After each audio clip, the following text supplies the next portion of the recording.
안녕하세요, 김호준입니다.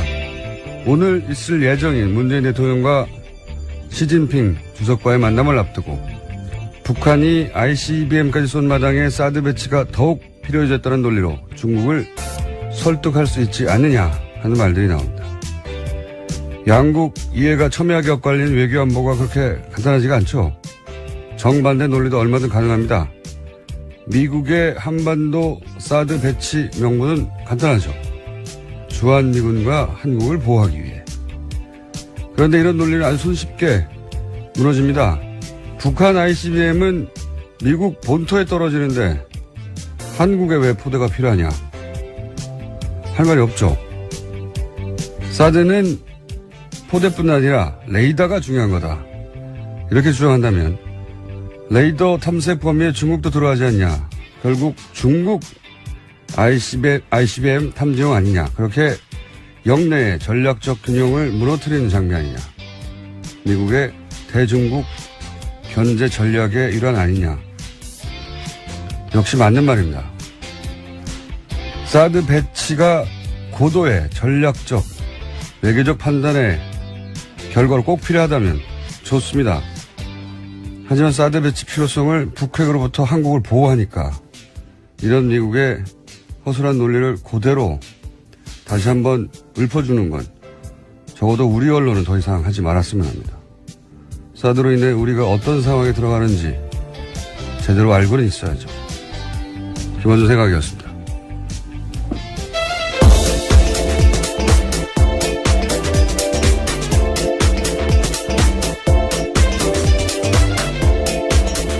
시사인의 김은지입니다. 네. 자, 오늘 여러 정상과 만남을 가지죠. 네. 네, 문재인 대통령 4박 6일 독일 순방 일정 시작됐습니다. 오늘 시진핑 중국 국가주석과 첫 정상회담 가지고요. 또 퀘르보 재단 초청으로 한반도 평화 구축과 남북관계, 통일 등 주제로 연설합니다. 또 이어서 도널드 트럼프 미국 대통령 초청으로 한미일 정상 만찬회동에 참석할 예정입니다. 그리고 나서 아베 총리도 만나고 푸틴도 만나고. 네, 그건 내일 일정이고요. 네. 또 모레에는 인도 모리 총리, 또 프랑스 마크롱 대통령, 텀블 호주 총리 등과의 정상회담도 조율 중입니다. 정상회담이라기엔 너무 짧고요. 사실. 정상과의 회담, 예. 네, 정상조우, 네. 정상인사 뭐 이 정도 되죠. 사실은. 이 단체 미팅 같은 거죠. 단체 미팅 같은 20개 나라에서 정상들 왔기 때문에 빙빙 돌아가면서 자기들끼리 만나요. 예. 안녕하냐고. 여기서 뭐 중대한 결정은 내리지 않고, 예. 관련해서 독일, 저는 이제 이런 일이 있으면 꼭 현지 반응 같은 거 뒤져보는데, 요즘 뭐 인터넷이 워낙 발달해 있으니까 그 소식을 금방금방 얻을 수 있죠. 독일도 뭐 미국처럼 교민들 반응이 굉장히 많습니다. 네. 그런 보도도 꽤 있었는데, 굉장히 극적인 반응을 하거든요. 근데 이게, 최근 몇 년간 교민들을 많이 접해보지 않으면 교민들이 왜 이렇게 극적으로 반응하는지 잘 알 수가 없어요. 전 세계 어딜 가든, 앞으로 다른 국가를 순방하더라도 마찬가지인 것이, 이제 박근혜 최순실 게이트가 워낙 세계적인 이슈였어요. 어느 나라도 많이 보도가 됐거든요. 근데 이제,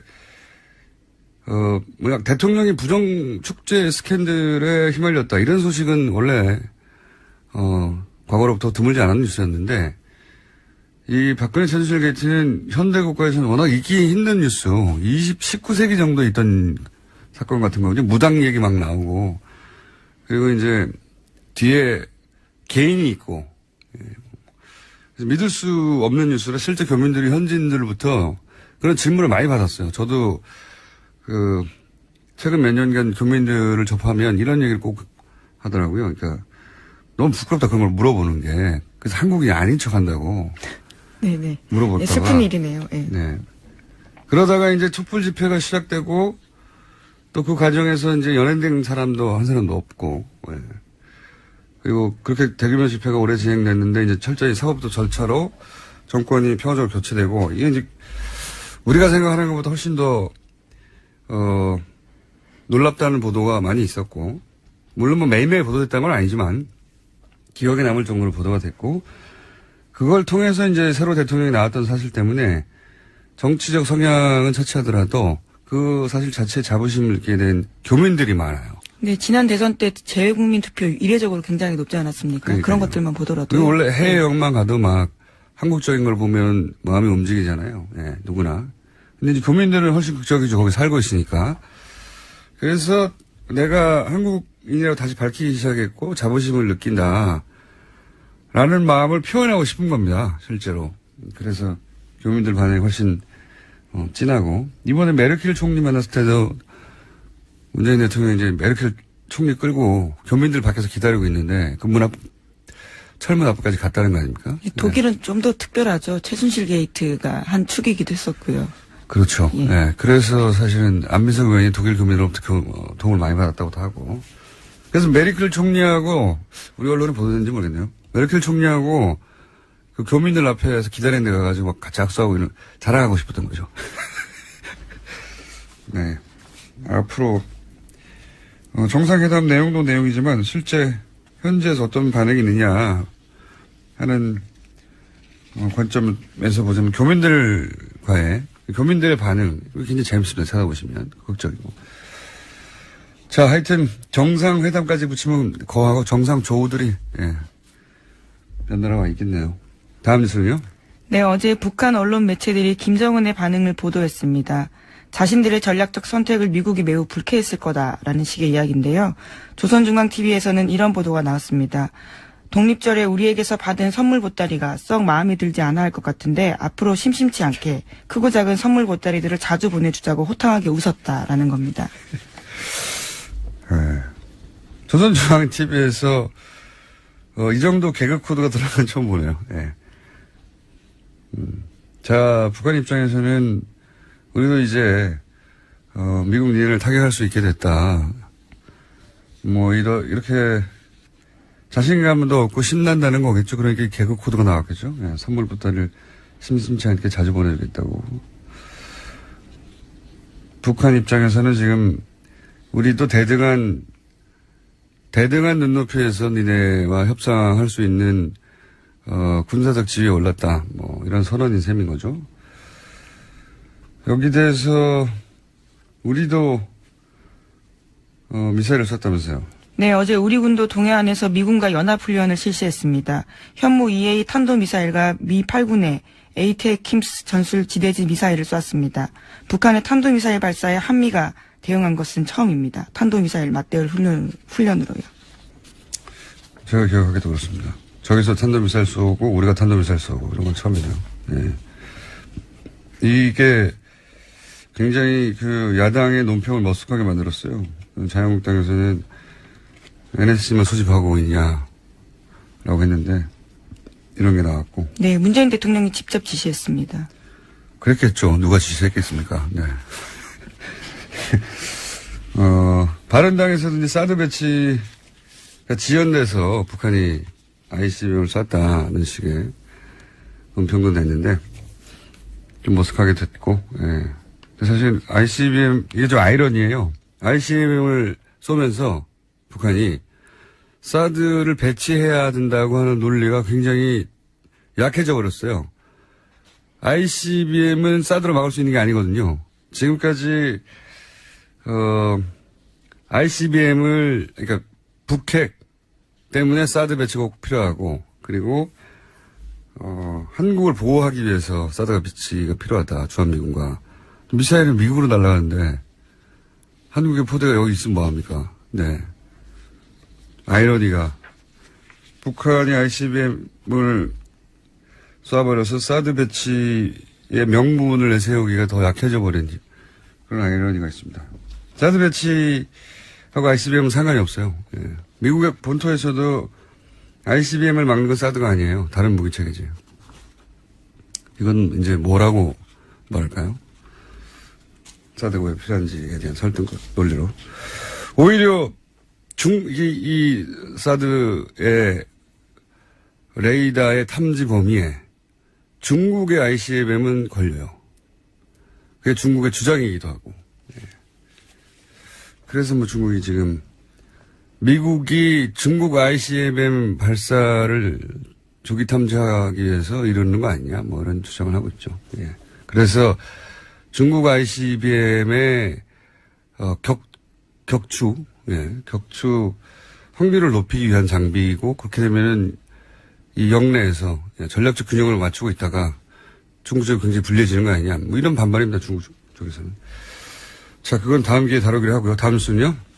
네, 국민의당 제보 조작 사건 소식 계속 전해드리고 있습니다. 이유미 씨가 19대 대선을 하루 앞두고 이준서 전 최고위원에게 전화를 걸어서 무서우니 그만하고 싶다라고 호소했던 사실이 검찰 조사 결과 드러났습니다. 또한 이 씨는 그날 외에도 이 전 최고위원에게 수차례 전화를 걸어서 심경을 호소했다라고 합니다. 아하. 이게 이제 요 통화는 녹취 파일이 있다는 거네요. 네, 이유미 씨가 그렇게 주장하고 있습니다. 또 제출했다고 하고요. 그러니까요. 녹취 파일이 있는 부분은 이제 주장이 아니라 증거로 보강이 된 거네요. 그러니까 저는 이제 이 대목에서 이준서 전 최고위원이 본인은 이것이 조작됐다는 걸 전혀 몰랐다라고 마지막 순간까지 이제 당에서 함께 이 사실을 알게 된 그 시점 전혀 몰랐다고 하는 건데 굉장히 여러 차례 그만하자고 했다는 거잖아요. 예. 그 중에 어떤 날에 녹취는 등장을 한 것이고 대선 이전에 지금처럼 문제가 되기 이전에. 근데 이렇게까지 그만두자고 할 때는 그만두자고 하는 이유가 있겠거니 생각하는 게 상식이죠. 네, 더불어민주당이 고발한 때였습니다. 그때가요. 문제가 커질 것 같으니까 무섭다라는 취지의 이야기로 들립니다. 고발했으니 그만두자고 하는 걸로만 받아들였다고 하기엔 통화가 여러 차례였다고 하니까 이준서 최고위원이 이제 지금도 몰랐다고 앞으로도 계속 몰랐다고 하는 입장밖에 취할 수 없긴 할 텐데 이유가 있겠거니 뭔가 자료가 부실하거나 불완전하거나 최소한 문제가 크게 있어서 이러는 거라고 생각하는 게 상식인데 전혀 몰랐다고 하니까요. 그 부분은 설득력이 좀 떨어지는데 그걸 밝히는 검찰의 몫이죠. 예, 다음 주는요. 네, 지난달 28일에는 국민의당 이용주 의원이 이유미 씨가 검찰에서 단독 범행이라고 진술했다라고 밝힌 바 있습니다. 그런데 이유미 씨는 검찰 조사에서 이준서 전 최고위원이 파일 조작에 개입했다라고 일관되게 주장했다라고 어제 JTBC가 보도했습니다. 그렇군요. 단독 범행이냐 아니냐 이게 이제 가장 초미의 관심사인데 제가 보기에는 이준서 전 최고위원도 이런 주장이 계속 나오고 이런 정황이 계속 나오면 점점 입건 가능성이 높아질 수 있다고 보여지는 보도네요. 자, 이건 추정으로는 여기까지가 한계이기 때문에 자, 다음 뉴스는요. 네. 최순실 게이트 관련된 소식 계속 전해드리고 있는데요. 어제도 이재용 삼성전자 부회장 재판 열렸습니다. 이 자리에 이상화 전 KB 하나은행 본부장이 증인으로 출석했습니다. 최순실 씨 독일 금고직이라고 알려진 인물인데요. 네, 여러 차례 저희도 소개했는데 네. 드디어 증인으로 나왔네요. 네, 이 전 본부장이 특검에서 한 진술이 일부 공개가 됐습니다. 이 전 본부장은 특검에서 글로벌 영업본부장으로 임명된 이유를 묻는 질문에 대해서 최순실 씨의 계획 아래 제가 본부장으로서 영향력을 행사하게 됐다고 생각했다라고 증언했습니다. 그게 무슨 말이죠? 그러니까 최순실 탓이라는 거죠. 그러니까 본인이 본부장으로 간 것은 최순실이 원했기 때문이다. 그리고 그 자리에 가게 해줬기 때문이다. 그렇죠. 네. 그러면 왜 최순실 씨가 이상화 전 본부장을 그 자리에 가도록 만들었느냐 이게 중요하잖아요. 그게 네. 핵심인 것 같은데. 거기에 대한 자기의 추정도 나와 있습니다. 네. 해외 지사의 선정이나 외환관리 규정, 프로젝트 참여 등 본인의 계산 아래 짠 계획을 자신을 이용하려고 했다라고 보고 그건 있고요. 뭐 저희가 계속 추정해왔던 바죠. 네. 해외 인맥도 최순실 씨가 있기 때문에 그런 차원에서 자신을 이용하려 한 것 같다라는 식의 이야기를 했다고 합니다. 그러니까 어쨌든 자기가 그 자리에 갔던 것은 최순실 씨가 원했기 때문이고, 예, 그건 뭐 계속 추정해 왔던 바고, 실제 여러 가지 정황으로 이렇게 드러났고, 그리고 그렇게 대통령 혹은 안종범을 통해서 그런 일을 했다는 건 뭐 보도가 여러 차례 됐죠. 근데 이제 그 이유가, 본인 생각하기에도 여러 가지 해외 사업을 할 때 자기를 필요로 했기 때문이다. 예. 본인 힘으로 처음으로 이제 나왔다는 게 의미가 있네요. 예, 특검 진술이 공개가 되어서요. 어제 눈길을 좀 끌었습니다. 알겠습니다. 다음 뉴스는요? 네, 추경과 관련된 소식도 있습니다. 자유한국당과 바른정당이 불참한 가운데 국회 환경노동위원회가 어제 상임위 중에 처음으로 추경을 의결했습니다. 국방위원회와 여성가족위원회, 국토교통위는 어제 전체회의를 열었지만 소위를 열지는 못했는데요. 더불어민주당은 상임위별 심사가 끝나지 않더라도 오늘 예산결산특별위원회를 열어서 추경 본심사를 착수할 계획입니다. 이 추경사안은 이렇게 가다가는 어느 시점에 추경 때문에 헌정사상 최초로 직권상정을 하는 모습을 볼 수도 있을지도 모르겠습니다. 추경은 사실 한 번도 통과되지 않은 적이 없거든요. 예. 정권 출범 이후에 2달까지 정부 구성이 안 된 경우가 또 처음이고요. 예. 추경이 통과되지 않고 있는 것도 처음입니다. 그러니까 정부가 출범을 못하고 있는 거죠, 제대로, 사실은. 네, 국회법 따르면 상임위별 예비 심사 끝나지 않더라도요. 정세균 국회의장 판단하에서 회부할 수 있습니다. 그러니까요. 그러니까 추경은 통과되지 않은 적이 없어요. 한 번도 없는데 추경 때문에 직권상정을 하는 모습을 볼 수도 있을지도 모른다는 거죠. 이 상태로 가면. 네. 정부 구성이 2달까지 안 된 경우도 없어요. 네. 장관 임명이나 이런 게. 그게 이제 언론에서는 크게 보도가 안 되고 있는데 만약에 보수 정권에서 이런 일이 있었다면 정부 출범부터 발목을 잡는다고 뉴스가 아주 쏟아졌겠죠. 난리가 났겠죠. 민생 때문에 어쩌다고 추경을 막는 게 아니라 민생을 지금 도탄에 빠뜨리다고 난리가 났겠고 그런 뉴스가 워낙 없다 보니까 이렇게 오랫동안 이런 일이 벌어지고 있다는 게 대중들한테 잘 전달이 안 되고 있는 거죠. 하지만 엄청나게 붙잡고 있는 겁니다. 엄청나게. 이런 적은 처음이기 때문에. 자, 다음 뉴스 한 2개 정도 더 전할 수 있을 것 같습니다. 네, 어제 홍준표 자유한국당 대표가 취임 후 처음으로 친박계 핵심 의원들과 대면했습니다.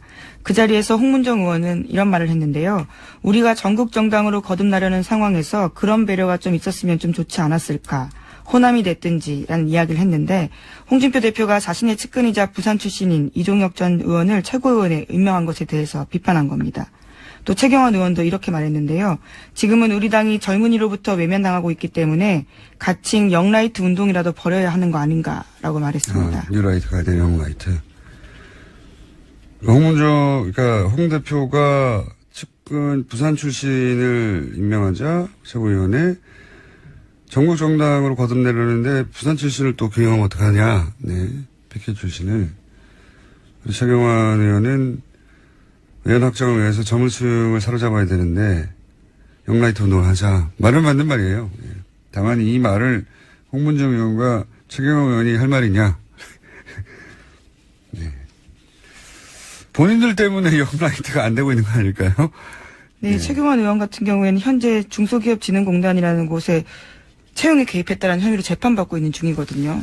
자신의 인턴 출신이었던 사람을 2,999등 했는데도 취업을 성공시킨 바가 있다라는 혐의를 받고 있습니다. 네. 어쨌든 지금 이 뉴스가 전하는 바의 핵심은 어제와 마찬가지로 홍준표 대표가 사실은 당내 주류로부터 비토당하고 있다는 거죠. 예. 이런 장면을 보면 이 정치가 하루 앞도 예측하기 힘들다는 게 다이나믹하다는 게 홍준표 대표를 갑자기 응원하고 싶어지는 마음이 처음으로 생기는 분들이 좀 있을 수도 있습니다. 예, 자유한국당 내에서 비주류로 그래서 당하고 있습니다. 자신의 SNS에 이렇게 썼습니다. 소수 구박이 구박해도 혁신을 멈출 수 없다. 그러니까 친박 세력들을 구박이라고 이제 표현한 거죠.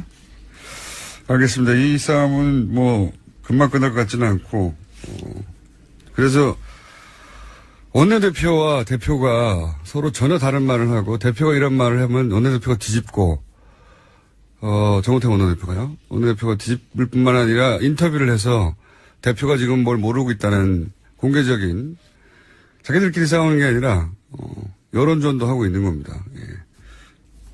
예측치 못한 상황이에요. 다이나믹합니다. 다음 뉴스는요? 네, 세월호가 목포 신항에 도착한 지 오늘로 99일째입니다. 그런데 화물칸에 뒤엉켜 있는 차량을 빼내는 작업이 쉽지 않아서요. 8월 말까지 완료하려던 전체 일정도 늦어지고 있습니다. 99일이나 됐네요, 벌써. 근데 아직도 거기에 실려있던 차량도 못 빼고 있다는 거잖아요. 예. 자, 이 세월호 관련 뉴스는 저희가 모아서 한번 따로 특집을 마련해야 될 것 같습니다. 워낙 단발적으로 나오고, 그리고 예상보다 오래 길어지고 있기 때문에. 자, 어제 그리고 최동욱 총장 인터뷰가 잠깐 화제가 되기도 했었죠? 네, 어제 JTBC 나왔습니다. 그러니까요. 국정원 수사하려고 하다가 날아간 분이죠. 재밌는 뒷이야기인데, 여기까지만 하죠. 최정욱 전 총장이 직접 듣기로는 사실 국정원 수사가 시작될 때 초기에 청와대에 문의를 했다고 해요. 정권 초기였죠. 네. 청와대는 이 사안에 대해서 어떻게 생각하고 있냐. 문의를 했다고 해요. 근데 청와대에서 그랬다는 겁니다. 원칙대로, 법대로 해라. 그래서 본인은 잘됐다. 그래서 아주 원칙대로 해야지. 이렇게 생각하고 본인이 가장 신뢰하는 후배 윤석열 검사에게 마음껏 해! 라고. 그렇게 마음껏 수사를 해버렸더니 어느 순간 자기하고 다 날아가 있더라고. 네. 그래서 처음에는 이해를 못했대요. 아니, 법대로 하라고 해놓고 왜 그러냐고. 네. 알고 봤더니 나중에 곰곰이 생각했더니, 법대로 해라. 단 자기만 빼고. 예, 그걸 못 알아들었다는 거죠, 자기가. 그걸 깨닫는데 오랜 시간이 걸렸다. 예. 법대로 했더니 오늘 모두가 다 너덜너덜해서 자기 주변이 다 폭삭 망해 있더라. 짧게 일하고 퇴출되기에는 아까운 검찰총장이었다고 봅니다. 명예회복의 기회가 있겠죠. 여기까지 하겠습니다. 네. 시사인 김은지였습니다. 감사합니다. 네. 한때 폐지될 뻔했던. 그러나 지난주부터 다시 분위기가 올라오고 있는 내부자들 더불어민주당 안민석 의원과 자유한국당 김성태 의원님 나오셨습니다. 안녕하십니까? 네, 대통령 전용기를 타고 온 안민석 의원입니다. 평생 텀 타오셨죠? 네. 예, 김성태 의원입니다. 반갑습니다. 김성태 의원님, 예, 전용기 타보셨어요? 못 탔습니다. 여당 10년 동안에 한 번도 못 타셨어요? 그렇습니다. 이게 아무 의원이나 태워주는 게 아니에요. 그래서 참 저도 MB 정권, 박근혜 정권 이 주류 생활을 못하고 계속 비주류였는데 제가 아는 우리 안민석 의원도 수도권 내리 사슬을 하면서 한 번도 주류의 길을 걷지 못했기 때문에 대통령 수행단에 끼지 못했는데 이번에 방미 수행단 대통령 첫 이렇게 애교 순방에 같이 동행했다는 것은 대단한 일이고 거기에 또 같이 타고 갔다는 것도 대단한 거죠. 제가 제 입으로는 비주류라고 이야기하지만은 제 몸은 이미 주류 깊숙이 박혀 있습니다. 근데 그렇지 않아도 요즘 안민석 의원 어깨에 힘이 많이 들어가 있는데 예. 이번 성과로 얼마나 힘을 더 주고 다닐지 참 사실상 안민석 의원이 귀국한 다음 날 같이 이제 저기 소주를 한잔 했어요. 예. 한잔 했는데 이렇게 무용담처럼 널어놓는 이 자랑을 들어주느라고 내가 참 힘들었습니다. 마치 안민석 의원이 거의 대통령 같은 착각이 들 정도로 대단했어요. 우리 공장장도 잘 아시지만은 저분은 자랑할 거리가 생기면 기본 3년은 우려먹는 사람인데. 아니, 한 5년 정도 그래요. 이번에 특히 문정왕후 어보 반환건은. 그건 제가 본 20년 정도. 사실 정치인의 한 사람으로서는 대단한 일을 했기 때문에 저 생색은 제가 볼 때는 5년은 우려먹을 거라고. 5년, 20년 정도. 김성태 의원님 이제 살아나신 것 같아요. 네. 그런 이야기를 하지 말라고 그러니까. 아닙니다. 저희가 오늘 하시는 거 보고 또 음악도 준비돼서 나갈 수도 있고요. 아니 그래도 제가 미국 잘 다녀오라고 네. 여비를 주신 여야 의원들 중에서 유일한 분이에요. 그래도 미국 잘 다녀오라고? 당은 틀리지만은 항상 형님 같은 딸로 남은 게 푸근한 있었나요? 든든함이 계셔서 참 제가 좋아하고. 얼마나 받으셨습니까? 용돈을 하라면서. 밝혀도 됩니까 이 자리에서요? 150불 정도요? 딱 봉투를 만져보니까 네. 참 창피한 얘기하지 100불짜리 한 몇 장 정도일 거라고 딱 그러니까요. 생각했거든요. 그래서 여기 한 500불 정도. 100불 정도. 근데 딱 까보니까는요. 네. 10불짜리 5장이 5만 원. 아니, 과거에 이제 미국 방문을 그래서 그런 하셨다가 마음이 남아있는 돈 거죠. 냈다. 요즘 이제 야당 생활 하시느라고 이제 야당 생활 하시더라고. 힘드시지 않겠습니까? 형편이 어려워서. 근데 네. 그 마음이 참 감사하고요. 근데 네. 제가 50불 주셨어요? 사실입니까? 아이, 뭐, 그런 거, 몇 푼 되지도 않는 가지고 굳이 방송에서 노란도란 50불 맞네요. 예. 50불 제가 맞습니다. 지난 이제 내리사선 하면서 예. 이제 13년 동안의 정치 인생 중에서 방미 3박 5일이 가장 길게 느껴졌고요. 왜냐하면 한반도 운명이 방미단 어깨에 달려 있다고 국민들이 보시고 국민들의 눈과 귀가 방미단에 쏠려 있었기 때문에 하지만 의원님 어깨에 달려있다고는 많은 사람들이 생각하지는 않았어요. 방미단이요. 네. 네. 그래서 말투 하나, 발걸음 하나에 제 정치 인생을 건다는 심정으로 3박 5일을 보내다 보니까 그럼 하나요. 말도 극도로 아껴했고요. 그만큼 국민들에게 드릴 말씀이 많지 않았겠습니까? 그래서 네. 그 긴박했던 3박 5일의 현장 분위기도 좀 진솔하게 후계에다 네. 담았고 그리고 가까이서 3박 5일 동안 본 대통령의 그 모습, 대통령의 정말 애쓰는 그런 모습을 제가 이제 그저께 후기로 올렸거든요. 그래서 그건 찾아보게, 인터넷 찾아보시고, 오늘은 이제 직접 나오셨으니까 구두로 전달해 주세요. 어떤 일이 있었는지.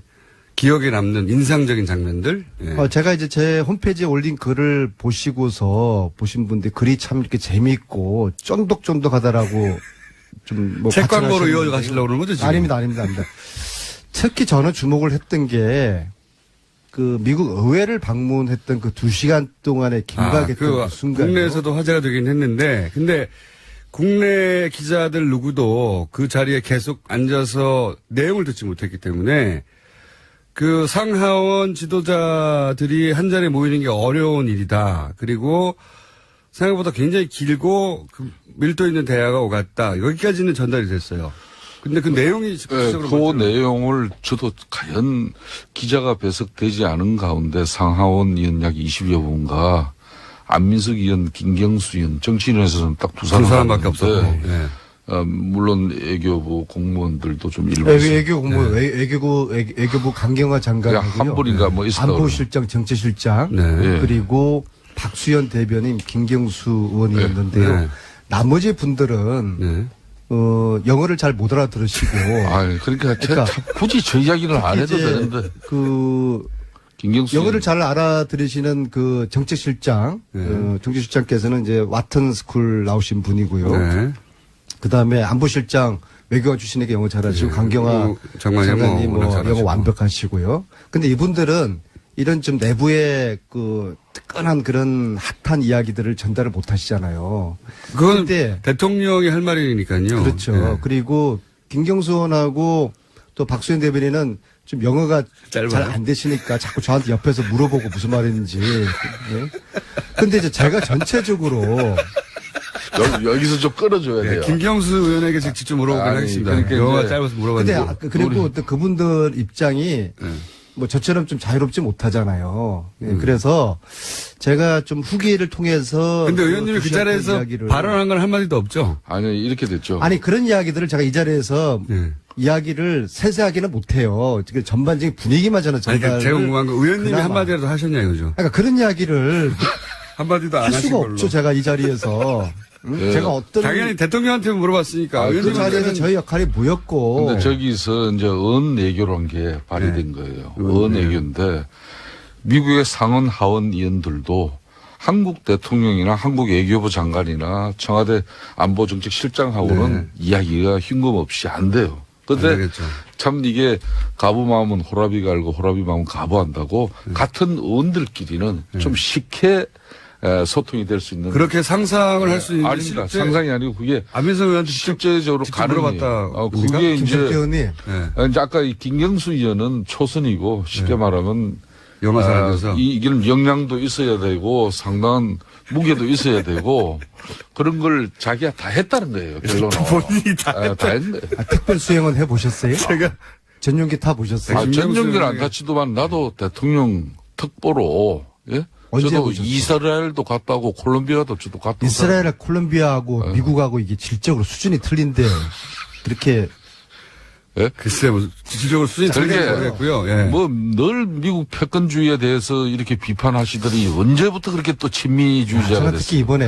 잘 된 거예요. 아주 잘 된 겁니다. 그렇게 하세요. 아니, 근데 실제로 의원님한테 물어봤어요? 아니, 그런 이야기는 저한테 묻는 상하원 의원들이 문재인 대통령에게 질문하기도 바빴을 것 같아요. 대단히 저의 역할에 대해서 아직 공장장이 이해를 잘 못하고 있는 거고요. 네. 그 자리에 왜 들어가신 제가 거예요? 예. 제가 거기 역할이 있었기 의원님 때문에 어버 때문에 하신 거 아닙니까, 어버? 거기서 뭐 미국 의원들하고 무슨 어버 이야기를 했겠어요. 그러니까요. 그러니까 역할이 제 없으니까. 역할이 무엇이있는지 대해서는 묻지 마세요. 그것도 국가 안보입니까? 저 특별 수행으로서 특별한 역할이 그래서 있었는데. 무슨 얘기가 오갔습니까? 예. 보도되지 않은 내용 중에. 이게요. 네. 우리는 하원 1시간 방문하고 상원 1시간 방문한 게 네. 그분들하고 차 한잔 하면서 그러니까 티타임 그런 정도 아니에요? 땀이나 나누는 걸로 처음에는 대통령 된 가볍게. 거 뭐 칭찬해주고 환영해주고 그런 줄 알았는데 이게 완전히 송곳 같은 질문을 하는 이게 청문회 같은 그런 분위기였어요. 비공개였거든요. 그러니까 기자분들은 아무도 없었어요. 그러니까 이야기를 훨씬 더 자유롭겠죠, 당연히. 자유로운 정도가 아니라 아주 민감한 문제 있잖아요. 네. 우리 대통령에게 그런 식이에요. 도대체 당신 북핵 문제 어떻게 할 거냐. 어? 계속 당신이 이야기하는 것처럼 대화 타협. 네. 이게 되겠느냐. 저 얘기는 들었습니다. 상원 의원 하나가 누군지도 들었습니다만 상원 의원 하나가 북한과 대화한다고 하는데 당신이 틀렸다. 이렇게 지적했다고 대놓고. 그런 얘기는 누구한테 들었어요? 네. 그래서 네. 그 2시간 동안의 청문회 아닌 청문회를 우리 대통령이 소화를 잘 하셨어요. 이 한미 동맹의 중요성을 강조를 하시면서도 우리의 입장을 아주 그냥 조곤조곤 왜 북핵 문제를 해결하는 데 있어가지고 제재가 능사가 아니라 대화와 타협, 투태력으로 가야 되는 이유를 설명을 하셨고 그리고 사드 문제도 우리 국민들이 촛불혁명으로 나를 대통령 만들었기 때문에 민주주의에 대한 요구가 더 어느 때보다 강하다. 따라서 사드에 대한 절차적 민주주의, 절차적 정당성에 대한 국민들에게 이 한치의 투명함이 없어야 된다. 한치의 투명함, 네. 한치의 불투명함이 없어야 되겠죠. 네. 제가 아직도 긴장감이 세게 들었습니다. 예. 풀리지 않은 것 같아요. 예.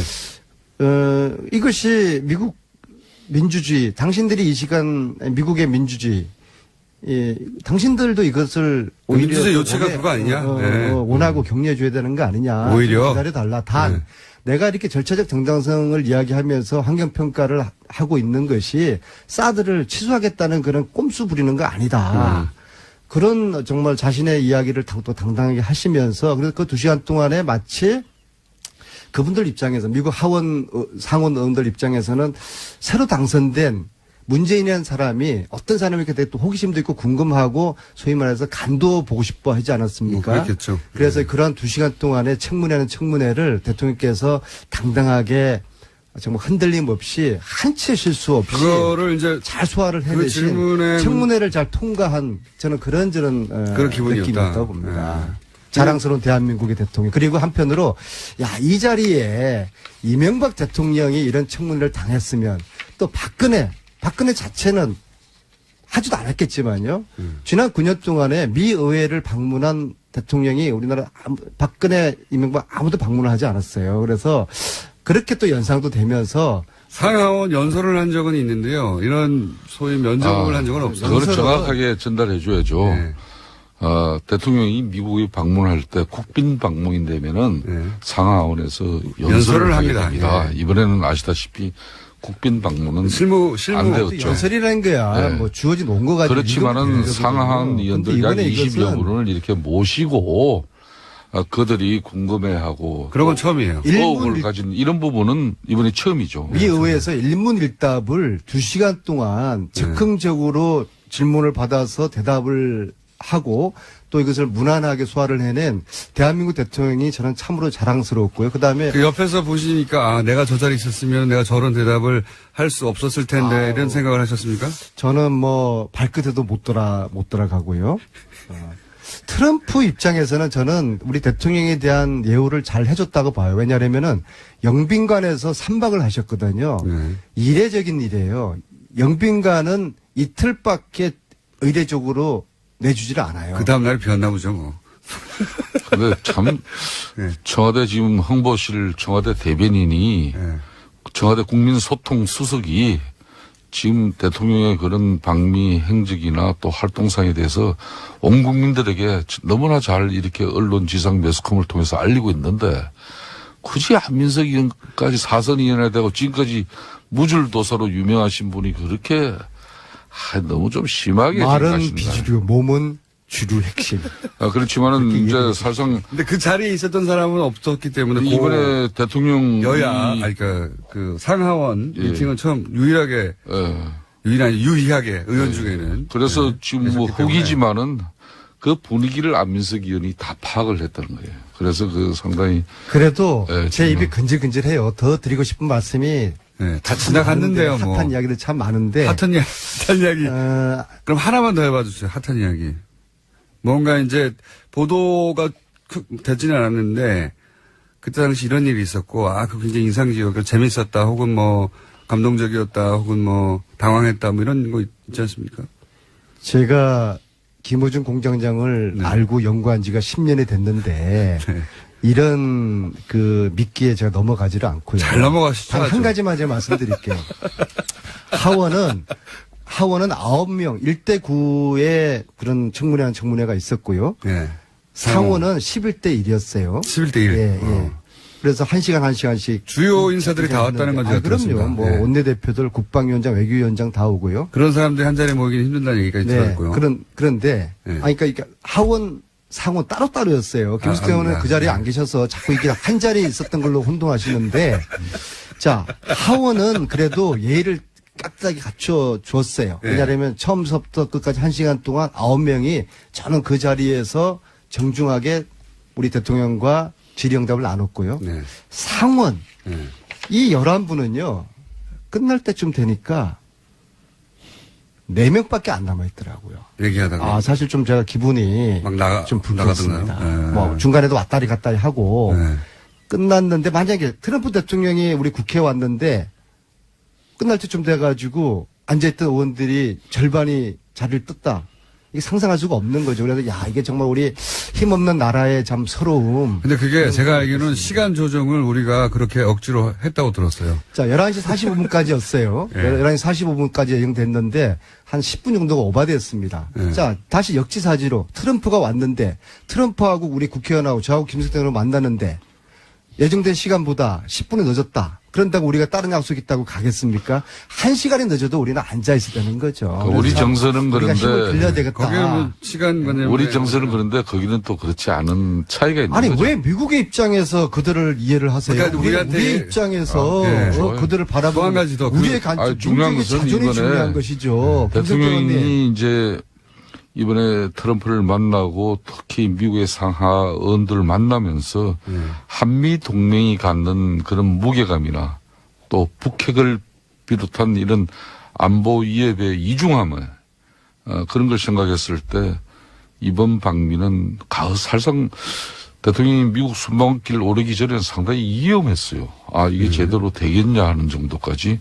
그렇지만은 방미 결과는 얼마나 많은 선물 보따리를 갖고 돌아왔는지 이렇게 일부 언론은 따지는데 저는 그렇게 해서는 좀 야박하다는 생각이 들어요. 다만 성과물을 만들었어야 하는 순방이었던 것은 신뢰입니다. 그 신뢰를 확보하는데 그래도 상당한 부분 의미를 둘 수 있다. 저는. 김성태 형님은 성공적인 저 정도면 올해에 비해서는 약 80%의 저는 성공을 80% 성공 정도 된다.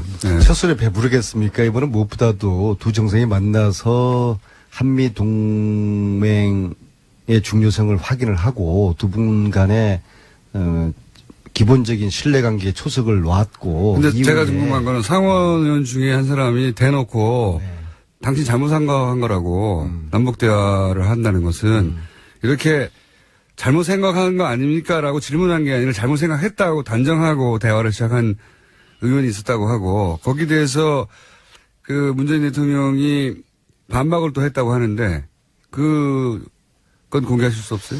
누군가로부터 공전장이 전에 들은 모양인데 그 말씀은 아주 틀렸다고는 이야기할 수 없는 정도로만 제가 답하겠습니다. 제가 말한 것이 아주 틀렸다고는 할 수 없다. 그러면 틀린 부분이 뭡니까? 대체적으로 맞았어요. 대체적으로 맞았다. 그래서 굉장히 팽팽한 긴장감이 있었다고 그때. 우리가 문재인 대통령을 저도 대통령 되기 전에 이런저런 인연으로 꽤 옆에서 함께 모신 적이 있어요. 제가 교육원수원장도 했고 얘기를 간사하면서 전국적으로 투어도 같이 당대표실을 했고. 근데 대체적으로 우리 국민들이나 우리 당내 특히 의원들이 문재인 대통령께서는 사람은 참 좋고 인기가 훌륭한 분인데 좀 굉장히 너무 진중한 나머지 좀 답답한 면이 있다. 혹은 좀 물렁물렁하다. 예. 저는 이번에 3박 5일 동안에 제가 본 문재인 대통령께서는 정말 이건 외유내강이다. 정말 내공의 깊이가 저렇게 깊을 수가 있냐. 비행기 또 타시려고 자꾸 그런 거 아니에요, 지금? 하원 의원들 20명 앞에서 그 청문을 하시면서 네. 그 2시간 동안에 한치 흐트러짐 없이 자신의 이야기를 조곤조곤 하면서 정말 저는 막판에 제 가슴이 울컥했어요. 미국 국회의원들이 고개를 끄덕끄덕 하면서 속으로 그런 표정이었어요. 저 정도면은 대한민국 새로운 대통령이 우리와 대화의 파트너가 되겠구나. 신뢰할 만한 그런데 안민석 의원님 라는 그 표정이 제가 역력히 읽어지더라고요. 그래서 대한민국의 현장에서 무슨 감동이 아직 가시지 않은 것 같아요. 그러니까 저런 감동을 저렇게 오래 가져가면 안 돼요.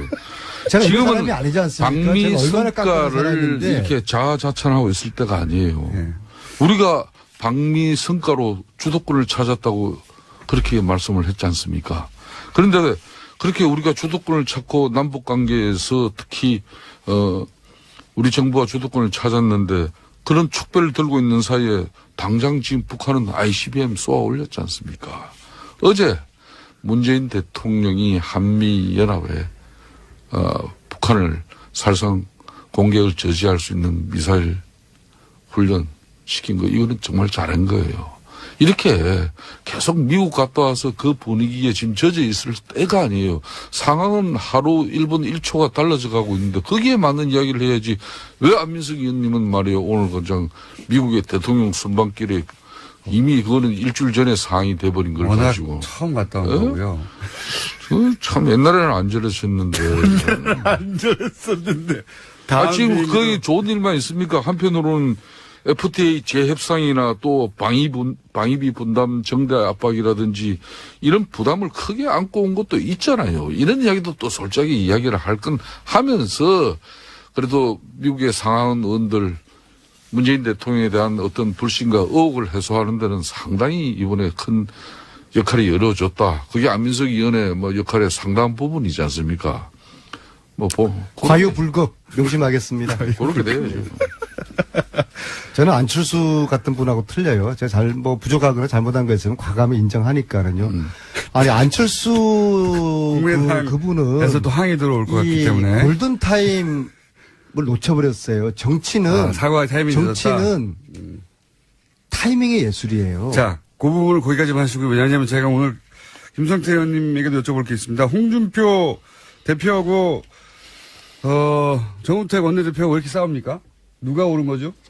아직은 싸우는 단계라고 볼 수는 없는 거죠. 이미 싸우기 시작한 거 같아요. 이분들은 제대로 싸우면은 이런 거는 싸우는 거 아니죠. 제가 볼 때는 이제.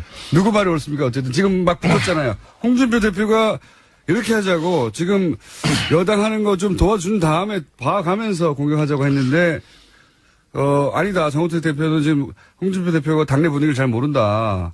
이걸 공개적으로 얘기한다는 건 사실 싸우고 있잖아요, 이미. 당대표로서의 역할과 역량, 소신, 의지 중요하게 지금 내비칠 때고요. 또 원내대표는 원내 사령탑으로서 교섭단체 간의 모든 협상의 정권을 가지고 있다고 판단들 하고 있습니다. 그게 원론인데. 항상 역대 어느 당대표, 원내대표 간에 그런 문제 때문에 충돌을 하지 않던 그렇지만 이거를 서로 그렇지만 언론을 통해 가지고 비난한 적은 인터뷰를 하면서 드물어요. 과거도 많이 있었는데 너무 빨리 언론이 매스컴에서 이걸 다루기 시작했다는 것은 좀 주의 깊게 봐야 되는 거고. 정우택 언론 탓하고 말이에요. 정우택 원내대표가 홍준표 대표에 대해서 당선되자마자 인터뷰 통해 가지고 홍준표 대표가 지금 상황을 잘 모른다고 공개적으로 얘기했으니까 이건 디스하는 거란 말이죠. 이거 누가 옳은 겁니까? 저는 홍준표 대표의 일간의 이야기를 제가 편든다기보다는 사실상 이 인수위도 없이 출범한 정권이기 때문에 일정 부분 인사 준비에 검증 이런 부분에 많은 허술함이 드러났어요. 그래서 이제 꼭 대통령께서도 이런 장관 지명을 철회를 하셔야 될 부분은 송영무 장관 같은 경우 대표적인데 그런 한 사람 정도는 이렇게 해 주시고 나머지 부분은 저희 당에서도 아마 일정 부분 추경과 또 장관 청문회 이런 부분은 마무리해 주는 게 좋은 그러니까 의원님은 홍준표 대표의 상황 인식이 더 맞다고 보시는 거네요? 그 당대표로서 지금의 여야 관계에 이게 너무 지난하게 가니까 또 새로운 야당의 입장을 우리가 이제 견지해 볼 필요가 있다는 게 분명히 홍 대표의 생각이에요. 그렇지만은 정우택 대표는 또 지금까지 한 2달 동안 교섭단체 대표로서 여야 관계에 또 힘의 균형을 위해서 또 애쓰는 부분이 있기 때문에 둘 중에 한 사람 편을 들어야 하면 의원님은 누구 편을 드시겠습니까? 참 하여튼 김우중 공장장은 지금 초등학교 1학년 3반 애들 데리고 방송하는 식으로 엄마가 좋아 아빠가 좋아. 오늘 대화 내용이 그랬어요. 그런 식으로 아니 모처럼 홍준표 대표가 맞는 말을 하신 것 같아요. 네. 자 정권을 문재인 대통령에게 국민들이 주었으면은 문재인 대통령이 원하는 개각을 할 수 있도록 해보라고 한번 하고 기회를 줘야 되는 것이죠. 그런 다음에 평가를 하자는 게 그렇죠. 홍준표 그렇게 반대했던 이야기고. 강경화 외교부 장관 이번에 훌륭한 역할 정말 이분 제가 보니까 철의 여인이더라고요. 연인이요? 제 바로 앞자리 비행기 전용기 앞자리 아무래도 오늘은 타셨는데 3분 조금 더 해야 될 것 같은데요? 하셨는데 다 못 15시 들어가지고? 미국 가는 15시 3부에서 다시 시간 두 분 동안 만나겠습니다. 잠 한숨 안 자시더라고. 철의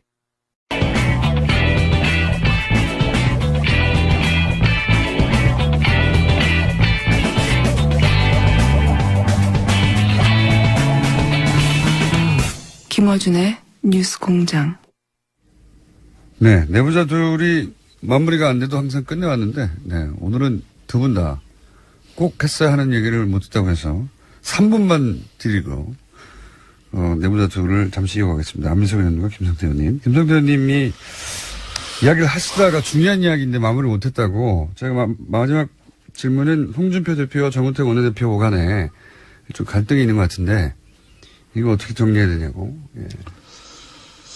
자유한국당은 이제 야당입니다. 제1야당으로서 살기 위해서라도 변화되어야 되는 것이고 그렇기 때문에 여야 관계도 과거에 우리가 민주당의 야당 정치를 신랄하게 공격한 적이 있었습니다. 지금 우리가 야당 되었다고 해가지고 그 방식 그대로 지금 우리가 야당 정치에 한다는 것은 국민 정서에 맞지 않아요. 그렇기 때문에 이번에는 홍준표 당대표도 이제 지금까지의 독단적인 때로는 가한 발언이나 또 당이 전체 하나로 끌어갈 수 있는 그런 어려움을 야기시킬 수 있는 발언도 많이 했습니다만은 그렇지만은 지금은 여야 관계를 통해서 추경 문제라든지 또 장관 청문회 문제라든지 정부 조직 개편 법안 이런 문제는 조속하게 처리하고 넘어가는 거 맞아요. 그 부분에 많이 잘못이 발생된다면은 홍준표 대표 말대로 그거는 문재인 정권이 또 책임을 져야 되는 것이고 그렇기 때문에 지금은 홍준표 당대표의 그런 이번 전당대회를 치르고 난 우리 당원들의 뜻을 아마 가지고 본인이 일성을 날린 것 같은데 그 입장이 상당히 존중될 필요는 저는 있다고 봅니다. 정우택 원내대표가 지금 홍준표 대표가 뭘 모르는 것 같다고 하는 거는 그 말이 아니라 홍준표 대표의 주장이 맞고 거기 힘을 실어줘야 된다는 게 의원님 생각이신 거네요. 말하자면.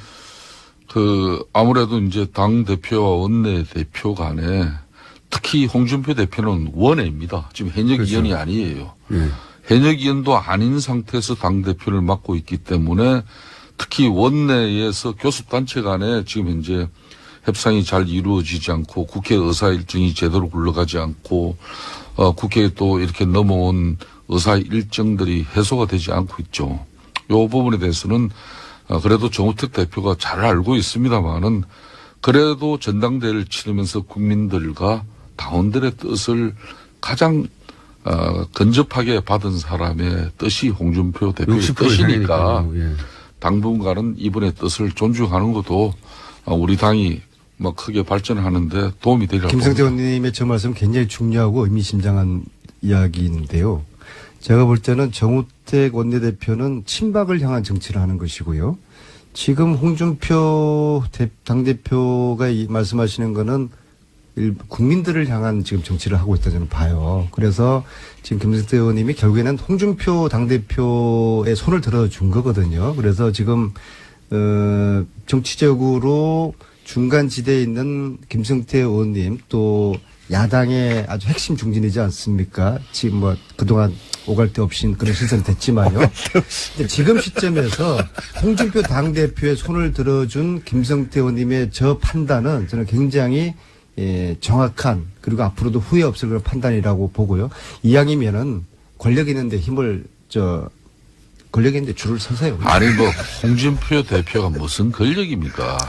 이게 왜냐하면 지금 국가 권력을 가졌습니까? 뭐 안 그러면은 지금 현재 공천권을 당상 행사할 수 있는 총선의 대표입니다. 기본적으로 친박과 홍준표의 싸움이거든요. 1라운드에서는 당대표 당선으로 홍준표가 압승을 하지 않았습니까? 2라운드 싸움 남은 것은 지방선거 공천권 싸움이 남아있거든요. 그래서 홍준표는 지금 당대표로서 우월한 위치에 있을 수밖에 없어요. 물론 친박의 반격도 만만치 않지만요.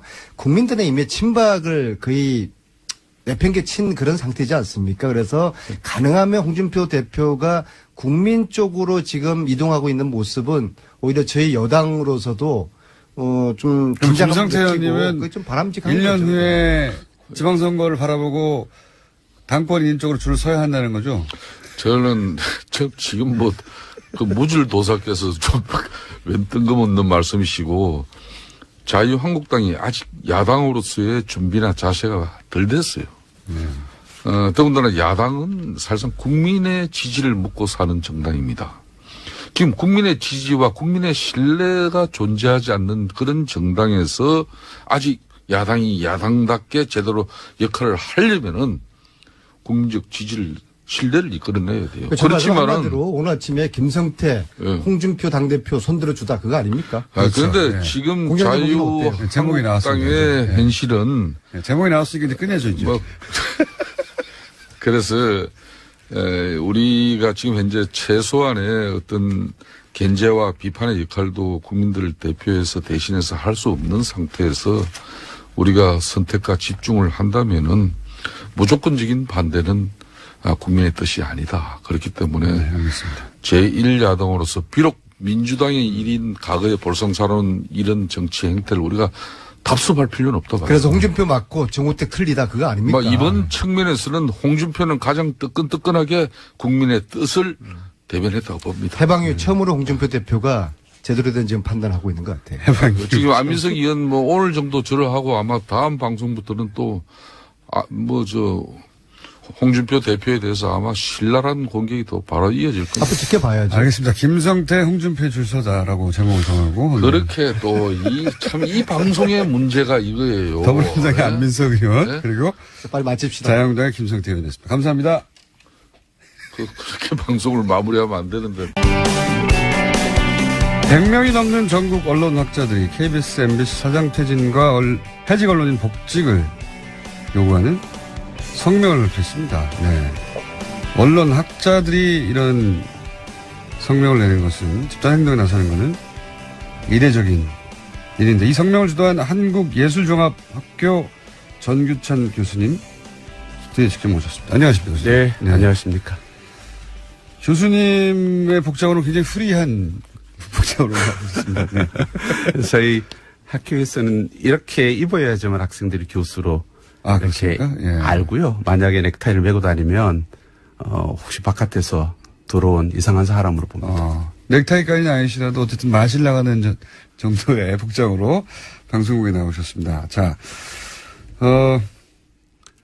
기명으로 보통은 이제 시민단체나 또는 언론 소속 노조가 이런 성명을 많이 발표하는데 교수님들 특히 그중에서 이제 언론을 전공하시는 교수님들이 기명으로 특정 방송사 사장 퇴진하라 하는 요구는 제가 생각하기 들어본 적이 없는 것 같은데 왜 기명으로 직접 나서신 겁니까? 사실 크게 대단한 일은 사실 아니라고 생각합니다. 그동안 없었죠, 근데. 예, 좀 이름을 내걸었지만 뭐 거룩한 말들, 뭐 원론적인 이야기들 할 때는 그렇죠. 이름을 이제 좀 싫었죠. 예. 그러나 누굴 콕 찍어서 나가라든지 또 이름을 거명하면서 들어오라라고 했을 때 이름을 건다는 건 좀 부담이 됐던 모양이에요. 그래서 이제 조금 더 많은 분들이 참여할 수 있었을 텐데 인원이 그래도 한 125명 된다는 그런 부담도 있었지 않나는 생각은 듭니다만. 원로학자들이 기명으로 특정 사장을 퇴출시키는 성명에 동참한 핵심적인 이유가 뭡니까? 간단하게 촛불의 명령을 따르는 거고요. 이 촛불이 공영방송 언론도 공범이라고 지명했고 그 공범했던 체제에 있고 가장 탑에 있고 그 많은 책임을 지고 있기 때문에 촛불이 혁명의 정신을 쫓아서 촛불이 명령한 언론 자유, 방송 독립을 이루기 위해서는 그 안에 있는 가장 책임 당사자를 내리고 또 책임 있게 그 안에 들어가서 역할할 수 있는 사람들을 드리기 위해서도 그 부분의 변화는 필요하다는 입장이었습니다. 그런데 이제 법적으로 보자면 이분들의 임기가 보장된 MBC 사장 같은 경우에는 제가 알기로는 거의 3년 가까이 남아 있고요. 네. 그렇죠? 법적으로는 임기가 보장됐는데 구체적으로 위법한 사항이 뭐 형사적으로든 민사적으로 확실하게 드러나지 않은 상황에서 물러나라고 하는 것은 부당하다고 얘기하지 않겠습니까? 당사자들은? 많은 분들이 그래서 그 지난 2008년 정윤주 사장 건을 자꾸 비교해서 이야기하는데요. 네. 그러니까 KBS, 그러니까 새로운 정권이 들어서고 정권에서 특별히 하자가 없자 정권에서 찍어 누르고 결국은 그렇죠. 이제 물러나게 만들었던 그런 강제로 정권이 공영방송의 사장을 물러나게 한 것과 무엇이 다르냐라고 이제 묻게 되는 거죠. 다시 기억을 우리가 정확히 해야 되는 거죠. 2008년 때 한번 보시면 KBS 앞에 예. 가스통을 둔 군복 입은 아저씨들이 그렇죠. 출격을 했었습니다. 보도자들이. 예. 예. 공영방송을 빨갱이 방송이라고 지목했고 정윤주 사장을 따지고 보면 이제 빨갱이 방송의 사장으로 사장으로. 지목했었죠. 그렇게 아래로부터 이제 밀어붙이고 위로부터 이제 찍어서 정윤주 사장을 내몰았던 거죠. 법적 책임도 물었었죠. 그렇습니다. 예. 근데 지금은 다르죠. 우리가 언제 뭐 가스통을 들고 우리가 KBS 가는 거 아니지 않습니까? 그래서 정권이 나서서 찍어서 사장을 내쫓아 보내는 게 아니죠. 우리는 오직 촛불의 명령을 따르고 있을 따름입니다. 그리고 어떤 하자가 있는지 여부는 조사하자는 것이죠. 우리가 진상조사위원회를 국가와 대통령, 국무총리 정 안 되면 문화부가 그 블랙리스트에 대해서 진상조사위원회를 꾸렸듯이 책임 있는 어떤 국가기관에서도 정확히 조사하자. 그래서 하면 우리가 생각했을 때의 그 비리와 부정과 불의는 분명히 다 드러날 것이다. 그래서 저희들은 민주주의 우리가 민주화 체제였던 그런 산물로서 생겨난 그 공영방송 아니겠습니까? 예. 그렇다면 공영방송이 민주화 기능을 다한다라면 정의다. 근데 그에 반역하여 민주화, 한국 민주주의를 해친다면 그건 불이다. 저희들은 헌법 정신을 내세우는 거죠. 헌법 정신에는 그 불의에 한거한 4.19 어떤 그 민주 이념을 계승한다라고 돼 있다는 거죠. 그렇게 본다라면 공영방송의 정신을 지키고 했던 케이스를 내려오려고 하는 것은 불이지만 그 민주화 정신을 계승해야 될 공영방송을 오히려 민주공화제의 어떤 반역의 기관으로 만들어낸 주장에 대해서는 논리는 우리가 책임을 물어야 알겠습니다. 된다라는 생각입니다. 기본 논리는 알겠고요. 그러니까 민주주의의 기본 원리에 반하는 그런 결정이나 혹은 방송이나 혹은 뭐 정권과의 결탁이나 이런 게 있었다라고 보시는 건데 좀 더 구체적으로 그러면 이 사장들이 물러나야 하는 이유는 뭐라고 생각하길래 언론학자들이 나서신 겁니까? 그러니까 좀 더 구체적으로 이런 사건들 뭐 이런 사례들이 있지 않냐.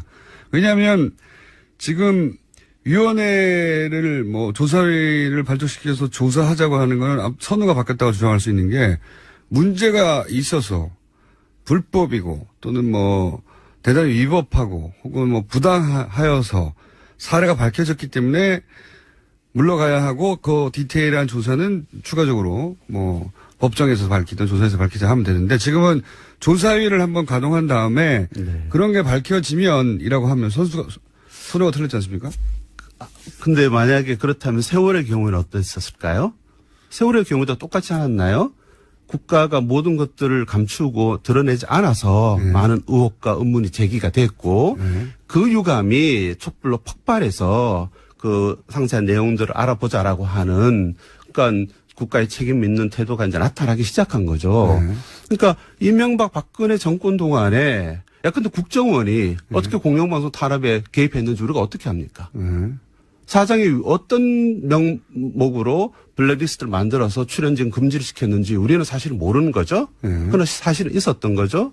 그리고 최승호라든지 이런 등등의 해직 언론인 아주 정말 유능한 저널리스트들을 어떤 목적으로 해고했는지 그 과정이 이사장이나 사장이었던 그런 판단으로 되는 건지 아니면 정권에 들어왔는지 아니면 뭐 누가 들어왔는지 우리는 모르는 거죠. 뭐 그동안 있었던 그런 불합리한 결정들이나 또는 보도들에 대해서 원인 규명을 해보자고. 원인 규명을 해야 됩니다. 왜 이런 일이 있었는지. 그렇습니다. 그런 차원에서 국가가 정권이 책임 있게 이 국가가 언론과 공영방송 수준에서 최소한 부도가 나버린 부분에 대해서 책임지고 진상규명하라라는 것이고요. 그런 부분에서 지금 사실은 방해의 공작을 하고 있다고 저는 보는 거죠. 공영방송이.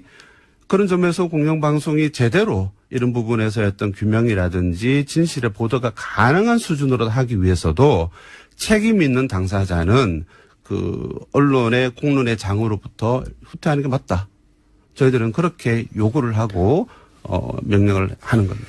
물론 뭐 구체적인 사례들은 예를 들어서 뭐 MBC의 노조나 MBC의 구성 혹은 KBS의 구성원, KBS의 노조로부터 들어야 되겠죠. 구체적인 일을 그분들이 겪었으니까요. 네, 그분들이 뭐 예를 들어서 최근에 KBS 기자 한 270여 명이 말씀하신 대로 KBS 사장, 뭐 이사장 퇴진을 요구하면서 총파업에 들어갔습니다. 네. 어제였나요? 네. 제자 거부도 들어갔고 MBC 내에서도 직제별로 그런 성명과 활동을 한 지가 오래됐죠. 오래돼서 내부적으로는 그런 문제에 대한 공감대가 어느 정도 있는 것 같은데. 맞습니다. 그래서 구체적 사안은 그럼 거기서 들어본다고 치고, 그럼 언론학자들이 요구하는 거는 이런 움직임이 있고 실제 문제가 많으니까, 가만히 있지 말고 정부는 그러면 조사회를 구성하라. 이게 첫 번째 요구입니까? 예. 우리 4개 내세운 요구 중에 하나인 건 분명하고요. 네.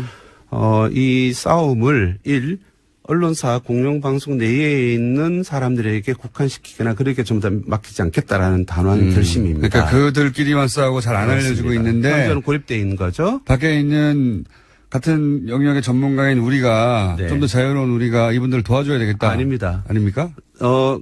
KBS, MBC 이사장, 예. 박문지 이사장, 공영방송의 가장 중요한 기관에 언론학자들이 참여했었죠. 예, 예. 그 책임을 우리는 스스로 물은 겁니다. 아, 우리도 참여했었는데. 그렇습니다. 우리 분야도, 우리 학자들도 거기 참여했는데. 그러니까 공영방송이 지금처럼 이렇게 몰락 개판이 된 데는 네. 단순히 그들의 탓만이 아니라 그걸 방임하고 방조하고 심지어 참여해서 정책적으로나 혹은 인적으로 참여해서 이렇게 만드는 우리의 책임도 있다는 걸 분명히 묻는다.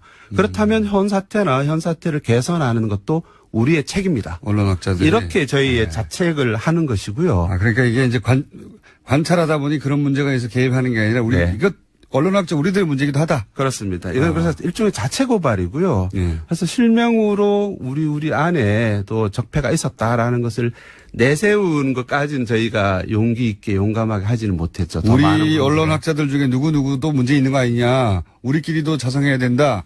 여기까지는 못하셨다고요. 까지는 익명으로 동료들이다 처리를 보니. 했습니다. 좀 더 많은 분들의 이름을 얻기 위해서 불가피하게 했었고요. 그러나 그 부분은 다시 학교로 돌아가서 학교 내에서 학교에서는 다툴 비판적인 것이다. 어떤 그런 다툼과 문제 제기로서 사실 지식인 사회나 학교가 망했지 않습니까? 지난 정권 동안에.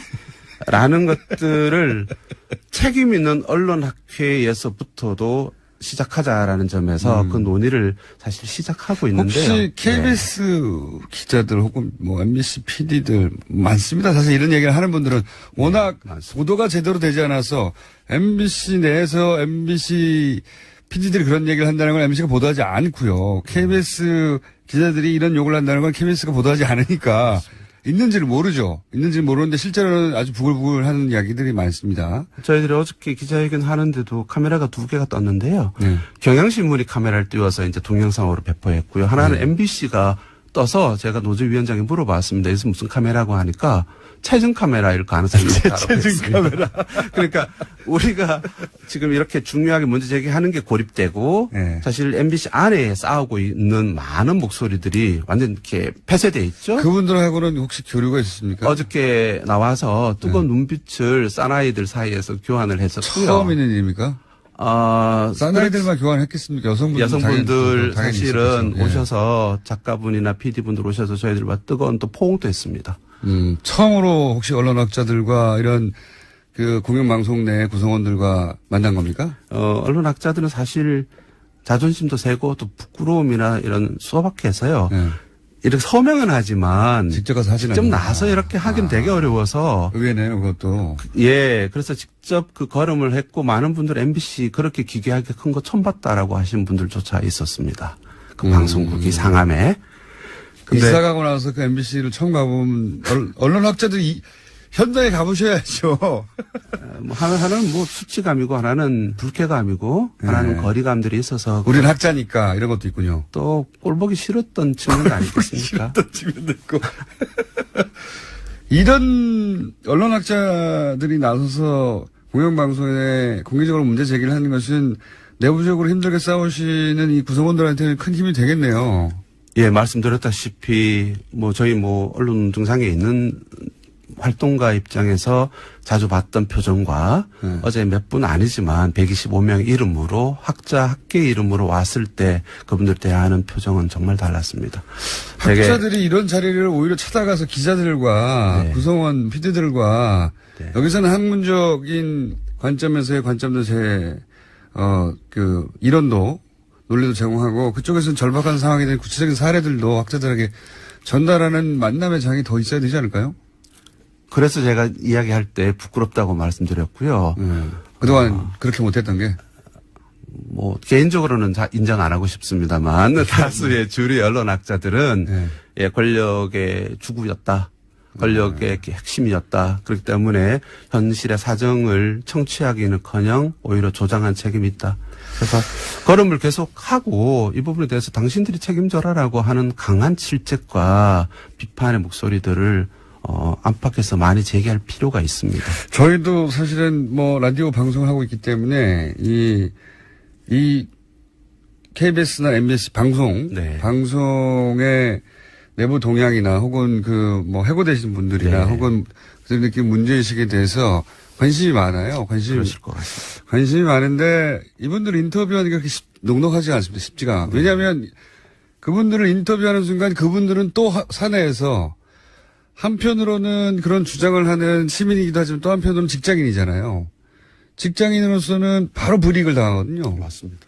하기가 쉽지 않아서 이 문제를 다루기가 쉽지 않습니다, 사실. 사실은 뭐 최승호나 이런 관록에 있는 선수들이야 놔둬도 지들이 알아서 이제 싸워갈 텐데 그 어린 친구들 네. 이 스스로 양심에 따라서 움직이는 친구들은 정말 보호가 필요합니다. 제가 이 행동을 시작하게 된 거는 MBC의 가장 말단 기자가 있었습니다. 네. 실명을 밝혀도 될지 모르겠는데요. 밝히시죠, 뭐. 예, 곽동건 기자가 네. 공채의 마지막 기수인데요. 보도국에. 이제 들어간 친구들과 함께 이 투쟁에 가담을 했습니다. 네. 내가 알고 들어왔던 MBC가 아니다. 뭐 이런 거죠. 그렇겠죠, 아마도. 더 이상의 수치와 모멸, 환멸은 거부한다. 네. 그래서 사실은 그 친구가 이제 저희가 제 학교에서 직접 가르친 친구는 아니지만 언론학자로서 언론학을 공부해서 공영방송에서 한국 민주주의, 언론 민주주의를 책임지겠다고 들어간 친구들이죠. 그런 친구들에게 우리가 힘을 보태는 것은 물론이고 우리가 책임을 져야 된다는 거고요. 그 친구들이 사실 제가 동거나 선생들도 나간다. 버텨라. 김장겸은 아웃. 박동건은 스테이. 뭐 이런 목청을 냈을 때도 알면서도 그 친구들은 저희들이 갔을 때도 제 1인 시위 때나 우리 기자회견 때 나오지 못합니다. 그렇지만 저희들은 다 아는 거죠. 자, 오늘은 그런 성명이 났다는 소식까지 전하고요. 네. 앞으로 한 번 더 보시면 그때는 뭐 KBS, MBC 당사자들, PD 네. 또는 뭐 기자 이런 분들과 함께 다시 한번 이 자리를 마련하고 싶은데 예. 앞으로 계획은 어떠십니까? 하나만 좀 말씀을 좀 짧게 드리죠. 이걸 공영방송에 있는 기자 언론인 문제만으로 우리가 국한시키지 말자라는 거죠. MB 박근혜 기간 동안에 언론과 표현의 자유로 억압받은 많은 민중 대중들이 있습니다. 우리는 국제적인 지수로도 계속 그렇습니다. 이 문제까지를 네. 언론 탄압 진상조사위원회에서 다루려고 하는 것이고요. 최승호도 그렇게 말했습니다. 해직 언론이 몇 명인지를 자꾸 말하지 말자. 그만큼 고통 많은 사람들과 문제에 대해서 우리가 눈길을 돌리자라고 했고요. 해직된 분들은 상징적인 부분들이고 사실은 남아있는 사람들도 그런 고통이 그렇죠. 익명에 너무나 많은 무수한. 그로 인해 피해를 받은 것은 국민 다수죠. 그렇습니다. 예. 그래서 저희들은. 그래서 MBC 뉴스를 안 보게 되는 거 아닙니까? 맞습니다. 안타깝게도. 그렇습니다. 그래서 제가 오면서 생각했는데요. 여기 TBS에서 뉴스 공장이 돌아가지 않습니까? KM에도 뉴스 공장이 돌아가도록 해야 된다. 그래서 저희는 무슨 얘기인지 모르겠지만 하여튼 저는 유리한 내용인 것 같아서. 지금 공장이 안 돌아가니까요. 그래서 저희들은 글을 쓰고 KM, KBS, MBC에서도 KBS와 MBC에도 그들의 뉴스의 정상적 뉴스의 공장이 돌아가도록 한다. MBC의 뉴스를 생산하는 뉴스 데스크의 공장 기능이 상실됐다. 예. 그래서 저희가 할 수 있는 거는 뭐 글을 쓰는 거고 이제 가진 입으로 말을 하는 것이겠지만 행동으로도 나선다. 그래서 방통위가 되든 국회가 되든 뭐 청와대 국무총리가 되든 우리의 분명한 의사 학계의 125명의 이름으로 모아진 여론은 적극적으로 이 뜨거운 여름에도 계속 전달하겠다. 이까지 약속을 드리겠습니다. 알겠습니다. 학자들이 더 많이 동참할수록 그리고 어느 시점에 기자들 그리고 PD들 내부 구성원과 함께 나오실 수 있는 시점쯤에 한 번 더 모시기로 하겠습니다. 꼭 그렇게 해 주십시오. 오늘 말씀 감사합니다. 지금까지 언론 학자들의 성명을 주동한 한국예술종합학교의 전규찬 교수였습니다. 감사합니다. 예, 고맙습니다. 저희 반론기는 항상 열려 있으니까 해당 방송사 측 혹은 뭐 방금 언급하신 국정원의 반론 언제든지 저희가 받습니다.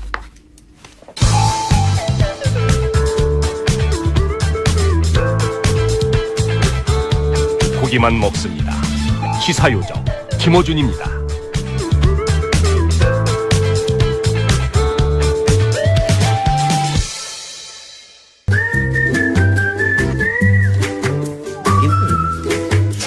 김진애 박사님. 오늘은 평소보다 조금 시간이 길다고 제가 그랬더니 뭐가 기냐고. 길게 김어준 공장장께서 이렇게 말씀을 조금 덜 하시면 길어지지요. 네, 제가 가능하면 참아보겠습니다 오늘. 네. 그러면 재미가 없죠. 아니 제일 많이 듣는 멘션 중에 하나가 김어준 공장장 좀 그만 얘기하라. 김진애 얘기 좀 듣자. 저는 모든 코너에서 그 말을 듣습니다. 그런데 그거 빠지면은 김어준이 아니죠. 그거는 뉴스에 그렇죠. 재미없어요. 그럼요. 네. 다들 압니다. 그거. 네. 그러니까 너무 우리도 다 감당하고 있습니다. 감당할 만한 수준이에요. 참을만하다. 네. 자, 김진애 박사님이 참을만하다고 하시니까 이 코너에서 김어준 너 좀 다물어라 하는 이야기는 계속 해주세요. 그래도 각자 하고 싶은 얘기 하는 거죠. 뭐 청취자들도. 오늘 주제 뭡니까?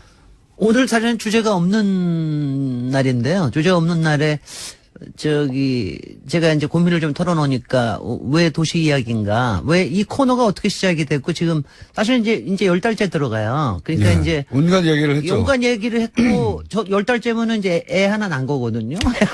애 하나 낳는데 야 이거는 이제 어떻게 키워야 되나 말아야 되나 뭐 이런 고민들. 도시 이야기를 주제로 책 내자고 하는 출판사는 없나요? 뭐 한 10군데서 들어왔어요. 그래요? 그래도 안 그래도 제가 지금 그럼 출판사들은 제안할 때 컨셉을 제안할 거 아닙니까? 컨셉도 제안하죠. 우리는 컨셉을 모르는데 출판사는 이미 뭐 물론이죠. 어떻게 하면 잘 팔리나. 네. 근데 저도 뭐 그런 건 있어요. 이거 공장장, 뉴스공장 덕분에 도시에 대한 주제를 책을 좀 많이 팔아볼 수도 있지 않나. 왜냐하면 제가 여러 종류의 책을 썼는데 저도 뭐 상당히 베스트셀러 작가라고 하는데 도시에 대한 책은 제가 의무감으로 쓰지만 뭐 얼마 안 나갑니다. 뭐 기껏 나가요. 5만 부 나가는. 사실은 본업은 도시건축가인데. 근데 뭐 실제로 건축 얘기는 조금 더 나가요. 집 얘기나 이런 건 더 나가는데 도시에 대한 얘기는 사실은 이게 안 나가거든요. 그거 안 나간다는 게 이제 바로 뭐겠어요. 별로 관심이 없는 겁니다. 혹은 잘 모르거나요. 아니요. 그러니까 그래서가 아니고요. 모두의 것이라고 얘기할 때는 별로 관심이 없습니다. 그러니까 도시라고 하는 건 내 거기도 하지만 모두의 것이기 때문에 내가 별로 관심 없어도 돼. 집은 소유할 수 있지만. 집은 내 거지. 그래서 건축에 관심이 있는데. 그리고 도시는 내가 소유할 수 없잖아요. 그리고 건축은 뭐 이런 또 환상이 있어요. 좀 멋있어지고 싶지 않아? 뭐 이런 거 있잖아요. 나도 멋있게 살고 싶어. 뭐 이런 거. 내 집은 내 마음대로 할 수 있지만 네. 도시는 내 마음대로 할 수 없지. 그리고 도시가 이제 근데 도시에 이제 여기서는 굉장히 재밌어 하는데, 공장장은 이제 음모와, 그러니까 도시라고 하는 게 여러 측면이 있는데, 권력과 음모가 비리와 이런 게 이제 총체적인 데가 도시 아니에요, 말하자면은. 도시에서 다 일어나니까. 그러니까 도시는 정말 그 죄악의 소굴입니다. 소돔과 고모라. 예. 그런데 이제 그거 얘기를 하는 게 이게 시사 이야기에서는 또 김원중 공장장이 재밌어 하니까 더 재밌을 수가 있는데, 이게 책으로 나오면은 재미가 없을 수도 있어요. 제가 그러면 구석에 사진을 넣어서 마치 그래서 제가 제 이야기는 하나도 안 제가 무슨 생각을 다 하고 있냐면은 책 제목으로 김진애의 도시 이야기가 아니라 어중과 진애의 도시 이야기를 해볼까? 책을 팔기 위해서. 그러니까 도시에 대한, 그러니까 책을 팔기 위해서는 아닙니다. 저는 책은 꽤 팔고 있는 사람이기 때문에. 근데 도시에 대한 거를 분들이, 그러니까 제가 출판사뿐만이 아니라 굉장히 많은 독자들한테 책 써주세요라고 이제 얘기를 듣고 있는데, 문제는 책을 쓰면 이제 안 읽으신다는 거지. 쓸 수는 있으나. 그 다음에 또 하나가 오늘 이제 이 도시 이야기 저거 할 때. 왜 이 코너가 그러면 정해졌느냐. 그러니까 저도 궁금했어요. 그러니까 그걸 모를 리가 없다. 방송인도 다 알아요. 작가들도 알아요. 저희 작가들이 기본적으로 박사님의 팬이고요. 그건 물론. 아니, 저도 걸크러시 된다니까. 팬이고요. 그리고 박사님이 하실 수 있는 이야기는 다른 데서 들을 수 없다. 이런 것도 있고, 정치도 하셨고, 도시도 이해하시고, 그리고 건축도 하시고, 사실 다룰 수 있는 주제가 광범위하다.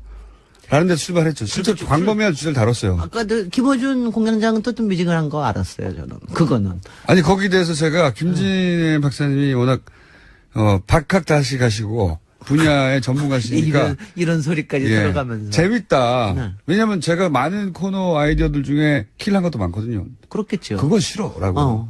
김진애 박사님, 그건 재밌겠어. 아니, 그런데 이런 태도였어요. 아니, 그래서 시작한 건 압니다. 그러니까, 김어준 때문에 시작된 게 아니라 우리 작가 중에 한 분이, 특히 건축가 나오신 작가분이 한 분이 굉장히 이제 저를 좋아해서 이걸 한번 해보자. 책을 많이 읽어봤고, 실제로. 그리고 실제로 그 건축가 작가분이 저 때문에 건축가 선택하신 저 때문에 인생을 베린. 저하고는 상관없는 이유예요. 저는 그 이유 때문에 한 건 아니고. 그러니까 건축가 나온 사람들은 굉장히 여러 종류의 일을 하는 사람이 있는데 그 중에 이제 방송 작가도 하나 나왔어요. 그래서 이제 왜냐하면 건축이 워낙 또 불황이고 그러니까. 작가된 지 오래됐습니다. 그래서. 책을 낸 게 아니고. 아니, 근데 그게 굉장히 좋은 겁니다. 저는, 오늘 얘기가 막 여러 가지로 갈 것 같긴 한데, 건축가를 나온 사람들이 여러 다방면의 일들을 할 수가 있어요. 실제로 건축하는 사람들이 박학다식하고, 그러니까 관심이 여기저기 많아요. 그리고 감성과 이성이 발달돼 있고, 권력에도 관심 있고, 정의에도 관심 있고. 평균적으로 그런 면이 좀 있는 것 같아요. 그러니까 왜냐, 이 분야 자체가, 그리고 기술적인 것도 있고, 예술적인 것도 있고. 인문학적 소양이 있어요. 좋은 건축가가 되잖아요. 그럼요. 그러니까 이게 이런 겁니다. 그러니까 공간이라고 하는 게, 인문학적인 꿈을 공간으로 만들어주는 일이거든요. 그러니까 그거에 대한 이해와 열정이 있지 않으면. 토목하고는 좀 다른 성향을 가진 분들이 있어요. 토목은 조금 단순하죠. 조금 단순하고. 단순하다기보다는 저는 단순하다고 얘는 게 토목은 하여튼 가장 큰 목표가 자연을 이기는 거에 있어요, 사실은. 그러니까 아주 좋은 토목이라면 자연과 같이 사는 거에 있다 그럴 것 같으면 토목은 좀 자연을 이기는 데요. 그렇게 출발한 학문이다. 그러니까, 애초에. 그러니까 건축은 좀 여러 가지 욕망들이 같이 있기 때문에 좀 이제 그런 점이 있죠. 건축학과 중에 철학자도 꽤 있고 이름을 날린 건축학자들은 보면 대부분 자신만의 철학을 건축으로 그 유명한 비트겐슈타인 그 사람은 또 건축가로도 잘 알려져 있습니다. 건축 철학자로도 잘 알려져 있고. 그래서 그런 이야기는 일리 있는 이야기고 그리고 권력도 좋아합니다. 가령 히틀러도 건축과 아트지만 이쪽 하려고 그러다가 건축으로 권력으로 빠지기도 하기도 했고. 그래서 등등의 이런 거를 알긴 하지만은 도시 이야기라고 하는 거를 제안을 해서 저도 좀 이상하게 생각을 했어요. 이거 별로 관심들이 없을 텐데. 근데 그 그래서 실제로는 반응이 아주 뜨겁습니다. 아니 그래서 저는 목표를 어떻게 잡았냐 하면은 애초에. 김어준이 관심은 끌자. 김어준이가 재밌어 하면은 코너는 성공이다.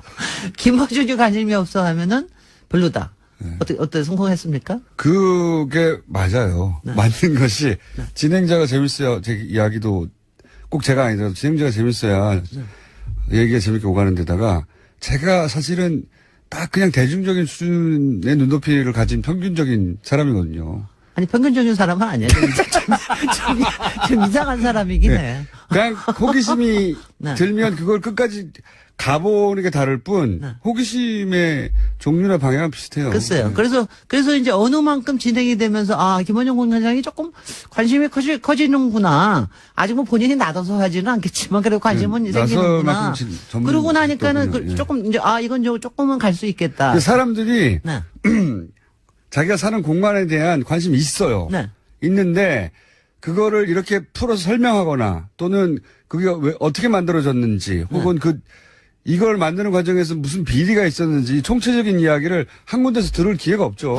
바로 그거예요. 그러니까 뭐 저는 사실 도움을 받은 것도 있는데 이쪽이 때문에 저도 처음에 시작할 때는 뭐 공장장도 이거 멋있는 얘기 듣고 싶어 하고 그러는 거 아니야 막 의심하고 그랬잖아요. 네.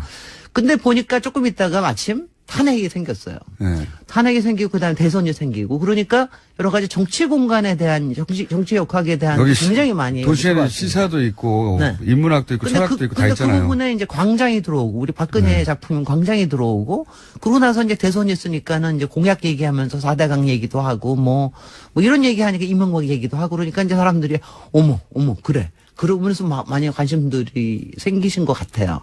그래서 지금은 저도 이제는 김원중 공장장의 관심뿐만이 아니라 청취자분들께서도 꽤 관심들이 좀 생기셨다라는 생각까지는 듣는데 맞습니까? 네. 하고 답을 했다고 하고. 네네. 그러니까 이 코너가 근데 또 유독 여성 청취자들의 반응이 좋다고. 그 이유는 뭘까요? 그건 제가 보기에는 박사님이 가진 캐릭터 때문이라고 봐요. 어떤 캐릭터? 일단 여잔지 남잔지 모르겠는 목소리. 칭찬을 듣고 싶으신 겁니까? 아니요. 칭찬이 아니라 분석을 듣고 싶은 거지. 그 평범하지 않은 이상한 분석. 그건 이제 보통 그 여성 전문가들이 잘 다루지 않은 영역이기도 하고요. 실제. 대부분은 목소리가 처음에 약간 중성적이어서 여성인가 남성인가 헷갈리는 분들도 많고요. 여성인지 알고 나서 매력을 느끼는 분들도 많고요. 네. 네, 내용도 그렇고. 그리고 그 이야기 전개 방식도 굉장히 여성들이 잘 따라가기 쉽게 네. 보통 남성들이 전문적인 용어 톡톡 던지고 맞아요. 예. 그럼 잘난 척하고 끝나거든요. 네. 근데 굉장히 편안하게 이야기가 진행되니까. 아니 그러니까 그리고 무엇보다도 저하고의 케미가 좋고. 아이고 또 끝은 그렇게 나네. 자, 근데 이게 오늘 얘기를 나누다 보니까 네. 결국 오늘 주제를 정하지 못하셔가지고. 사실은 이겁니다. 주제는 사실 정했어요. 다음에 이제 다음번에 이제 제가 여름 특집을 하자고 얘기를 했습니다. 여름 특집이요? 여태까지 도시라고 했지만 도시 이야기는 딱 한 번 뭐 별로 그렇게 많이 안 했습니다. 그래서 제가 여름 특집으로 도시들을 골라서 이제 좀 하자. 그러니까 근데 이제 이러면 다 또 여행 가기 좋은 도시만 다 또 생각을 해서. 그렇죠. 이건 이 코너가 다를 얘기예요. 그래서 그거는 아닐 것 같고. 그래서 이제 저는 또 특색 있게 해야 되니까. 네. 좋기는 이제 우리들 주변에 지금 있는 도시들, 이게 시사에 올라오는 도시들. 그러니까 가령 예컨대 지금 문재인 대통령께서 가신 데가 베를린 아니에요. 네. 베를린 같으면 엄청난 정말 재밌는 도시거든요. 네, 정말 역사도 보기 예. 역사도 그렇고 엄청나게 재밌는 도시인데 베를린과 그 다음에는 우리 도시를 비교를 한다면 어디하고 비교를 할 수 있을까? 꼭 베를린하고 바로는 아니더라도 가령 저는 베를린 하면 이상하게 생각이 나는 도시는 통영입니다. 통영이요? 통영은 또 노무현 대통령이 그렇게 반한 도시인데 네. 뭐 이제 이런 얘기를 이렇게 페어를 섞어가면서 얘기를 하고 해외에 싶은데 지금 화제가 된 한 도시와 우리나라 우리의 도시. 도시를 섞어서 어떤 점에서 도시 건축가로서 유사한 점이 있다고 보느냐. 근데 뭐 유사한 점이라고 하고 다들 일단 시사로에서 관심 있는 거로 하고요. 그런데 이제 이거를 한 군데서 다루려고 그러면은 18분 가지고는 도저히 부족해요. 그래서 이제 뭐 하나씩. 18분. 자, 그렇다고 22분 달라는 소리 안 할 테니 걱정하지 마십시오. 그래서 이제 하나씩 다음 네. 주에는 베를린 저희는 하고 그 18분 다음에는 동안 나라의 운명도 다 얘기하고 다 해야 되겠죠. 하는데요.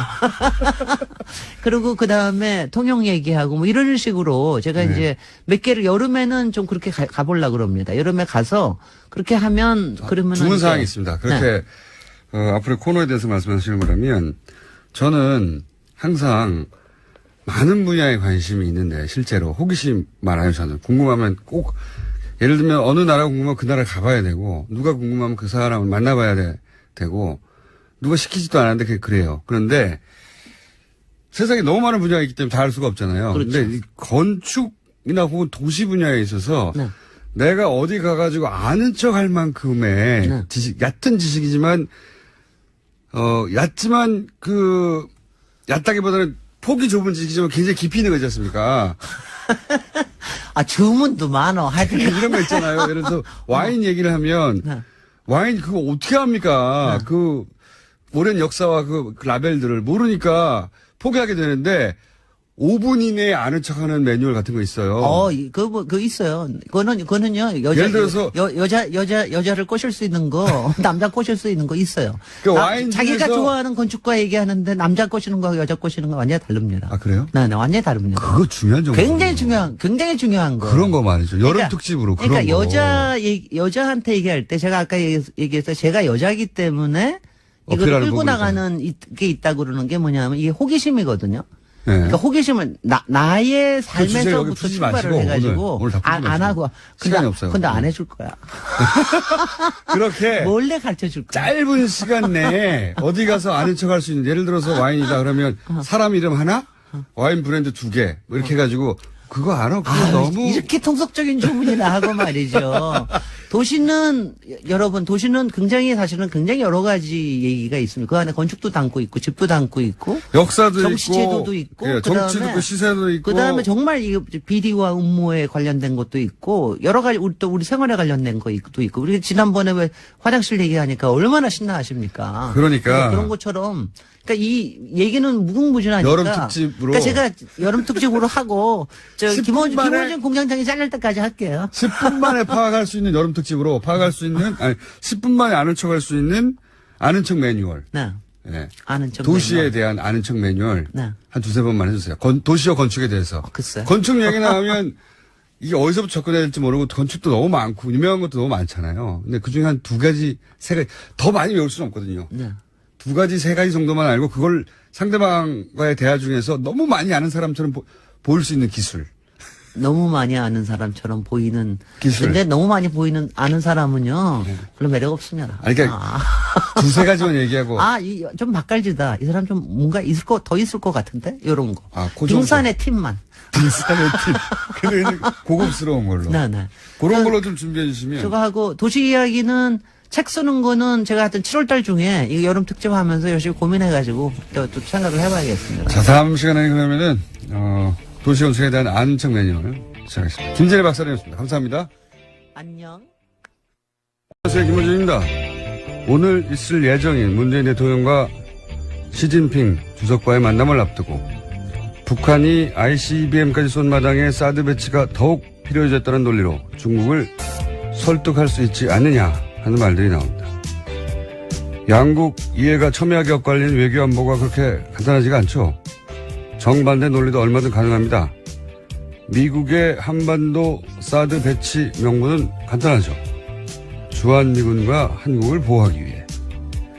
그런데 이런 논리는 아주 손쉽게 무너집니다. 북한 ICBM은 미국 본토에 떨어지는데 한국에 왜 포대가 필요하냐? 할 말이 없죠. 사드는 포대뿐 아니라 레이더가 중요한 거다. 이렇게 주장한다면 레이더 탐색 범위에 중국도 들어가지 않냐? 결국 중국 ICBM 탐지용 아니냐? 그렇게 영내의 전략적 균형을 무너뜨리는 장면 아니냐? 미국의 대중국 견제 전략의 일환 아니냐? 역시 맞는 말입니다. 사드 배치가 고도의 전략적, 외교적 판단의 결과로 꼭 필요하다면 좋습니다.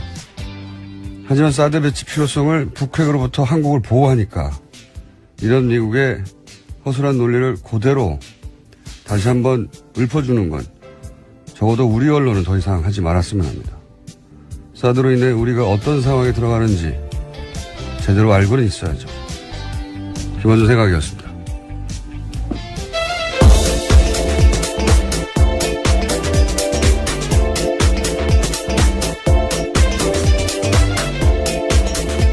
시사인의 김은지입니다. 네.